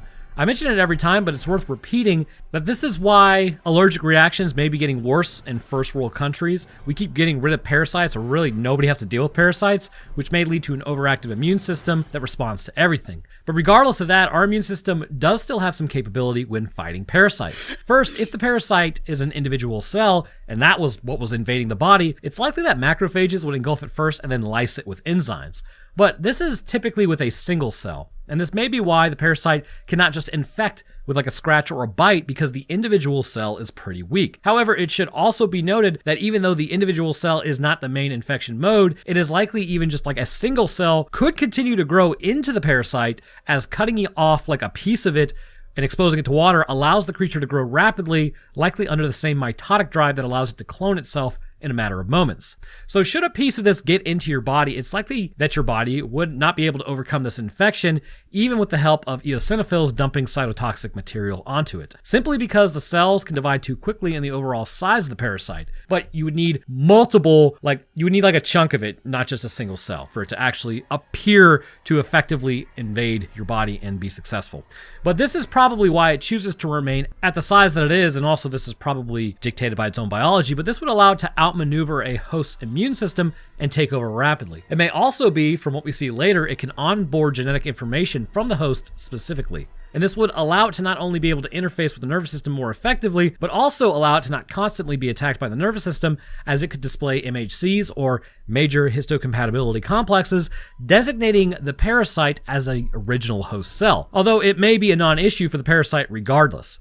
We have seen with its ability to rapidly mutate, by destroying a few human cells and incorporating that genome into its own, which you really wouldn't miss, it could at least use it in terms to express the genes of the host, and this could be done quite easily given its apparent control over its own genetics. Essentially, you just need some form of DNA excision and DNA polymerase to implant those genes. So cutting them open, they find the parasite attached to the host nervous system. It then overrides the host nervous system and dries out the internal organs if it doesn't get enough water. If you're too old, the parasite cannot take to your body because it does not have enough fluid. And that's why the drug works on the parasite as it's diuretic, and this dries the parasite out, killing it in the process. Stokely suggests that they're all connected, so if they could take out the queen, they could take them all out. The mouse being infected does show something else, however. While the queen, who we will see here in a little bit, is highly intelligent, or is at least as intelligent as man, the offspring she produces are actually only as intelligent as the host is. The mouse did not appear aggressive towards humans or really act any different after its infection, likely indicating that the parasite has to work with what's there in the host. It is directed by the queen, but more complex problem solving or emotions are predicated on the host brain tissue amount. And this would lend credence that the host is still in there and the brain is being used as a median rather than just completely destroyed, which the parasite is then controlling. But in terms of intellect, basically our brain is kind of controlling the parasite in a way by allowing it to operate at the capacity it does. So some of the group then says that they need to run and hide, while some of the group says no, they need to stay and fight because eventually they won't be able to outrun this thing. And Stan brings up, what if one of us is the alien right now? So they all kind of point the finger at each other thing style. So the plan is to take the stuff Zeke has, as everyone in the group agrees that they have to do this, right? Remember this, because the next sentence is going to be a complete contradiction. So when they go to take it, for some hilarious reason, they all individually say, I'm not going to take that. Every one of them says they won't, after they just agreed to. I have no idea why. Padding the runtime, I think. But eventually, as they relent, they do take the drugs, but as they get to Delilah and Mary Beth, there's more resistance. Delilah then grabs it, as Mary Beth also does, but Delilah falls backwards as she's infected. She then nopes out of there as Stokely takes some pot shots, missing every one of them, as Delilah then runs to a car and the infected take off. So they have just enough diuretic at this point to take out the queen, although it's a diuretic, you can get it anywhere. They go to the football game where the other team begins just getting absolutely infected with every tackle, and that sucks. And also, the pyrotechnics are insane for a literal high school football game. Maybe buy some books with those, I don't know. So this super spreader event will ensure the entire town is infected as well as the visiting town, as the human group is spotted by the principal and other faculty. Heading into the gym, the principal confronts the students as they wrap her in a net and go to give her the diuretic. She refuses, as Stan says he won't take the shot, but finally Zeke just straight puts one in the dome. Well, I guess they aren't helping her then. And by the way, they are still conscious in there, sort of. But after her brain is destroyed, the parasite fully takes over as they hit her with the powder, taking out the parasite. Again, this shows the brain is being used for intelligence in its capacity, which requires the cerebrum to remain intact. After it isn't, it falls back to parasite intellect, which is more animalistic. So they assume that she was the queen as they look around to see if that worked. Stan then goes outside to check like a Giga Chad, and then he shares a moment with Stokely. Stan runs out there and asks the coach if he's all good, but then spots the parasite coming out of his face. Not good. Stan then runs back to them to let them know it did not work, as Zeke puts the drug outside, but Stan won't do it because he's infected. Got him. He launches into the whole, there's no pain, no worry, also no freedom. What's the old saying? Those who would give up liberty for safety will have neither. Hive minds be damned. Better be free and afraid than assimilated and safe, Roll Tide, hell yeah. Sorry, I'm getting a little too patriotic. Trapped inside the gym, Frodo goes through who might be the queen then. Zeke and Frodo exit to get into the GTO as they get ambushed by the whole team. Zeke runs for it as a decoy as Delilah shows up and corners him on the bus. The team then bursts through as he makes a break for it, and Zeke gets in his car as Miss Burke shows up. There's this weird flirting because it's the 90s and Miss Burke is hot. You know, the usual. She breaks his windows and then jumps in as he's able to get rid of her by hitting a bus, which causes an explosion for some reason. As Zeke survives and Miss Burke's head then starts crawling back to its body, Zeke says screw this and runs off. So this seems out of left field, but it actually does make a lot of sense. Remember when John Daly had his fingers cut off and the tendrils immediately shot out? It would appear the parasite's main interest is keeping the host body alive. If damage happens to the body, then it will be put on a form of life support and repaired. While chemically they are not immune, when the body is damaged to this capacity, it's likely the parasite alters the behavior of the cells near the damaged area. The thing to remember about our cells is the information to like reform a finger, a limb, or even your entire body is still there. All of it is located within our genes, but the process is just switched off as not to cause issues, because like you wouldn't want your like a new leg sprouting from your kneecap one day. That would be a problem. So we could actually figure out how to activate specific genes at specific times in the future. We may actually be able to regrow people's limbs that have lost them. But now this parasite appears to be able to do just that and will regrow what has been lost, or in the case of like a head or a body disconnect, it will keep the body operational and the brain alive until the two pieces can be reconnected. Now this is very likely going to be a get it done fast or not at all type of deal, as the body is operating on limited oxygen. But by reactivating mitosis on both sides of the damage, bone, muscle, and skin could in theory be reconnected, stopping the death of the organism. So Mary Beth and Stokely then talk about Stan, as Mary Beth reveals, "It was me the whole time. She's not even from Georgia, I knew it. This southern accent comes right off." She morphs into the Queen, who appears to have been expressing the genes of someone somewhere she came across, essentially stealing the phenotypic response to a gene expression. And as they run towards the pool, with her rapidly outswimming them, it grabs Stokely and knocks her out while dragging her in. She comes to with teeth almost snapping closed on her, like Resident Evil style, as they are able to escape as the Queen turns back into Mary Beth in the nude. So hilariously, as Zeke comes back, the choices are Stokely saying it's Mary Beth, while Stokely's wearing clothes, but then Mary Beth saying, no, it's Stokely, but for some unknown reason, she's completely naked. Well, that would seem a little odd to me, but then again, I'm no longer afflicted with hormones of a teenage brain, so maybe the choice just seems a little too clear on this side of puberty, because it kind of seemed like a real struggle for Zeke to make the choice. Zeke says, though, I saw you take the test, but Mary Beth was able to block it with a tendril and then drop the drug in the ensuing confusion with Delilah. Also, Stokely is somehow infected, leaving just Frodo and Zeke as Mary Beth changes once again. They begin their escape from her as Frodo is straight tweaking. Zeke gets knocked down as Stokely grabs Frodo, but he's able to escape her grasp. Mary Beth turns back into her human form as she talks about assimilating the human race and giving them a taste of her world. Mary Beth gloats about how the parasites win as it chases him into the bleachers where the seats start closing, which traps the Queen. So it shoots tendrils into Frodo's face, which means it's basically also putting parasites into his face. So we're not going to talk about what those tendrils are. Just kidding. It's like a vivipositor thing. And I hate that I know that word. I've been on Twitter way too long. It's literally melting my brain. Okay, moving on. So he stabs it in the eye as it attempts to infect him, as then this destroys all the other parasites in the process. The reasoning behind a diuretic actually working is because, much like how it inhibits renal tubular sodium reabsorption, it appears the parasites either have more salt in their bodies and have to maintain a gradient by constantly bringing in salt to their bodies, which would make sense considering they appear to be glorified neuronal cells, but by inhibiting this salt uptake, they can no longer inspire water from the body to move into their body, which, if you remember, water will always move across mediums to areas of higher solute concentration. When this process is disrupted in the parasite, considering they are water-based organisms, much like a fish out of water, they will quickly desiccate as their own internal biochemistry is disrupted. With their queen taken out, this would mean they appear to have a form of telepathy with said queen, and you can almost once again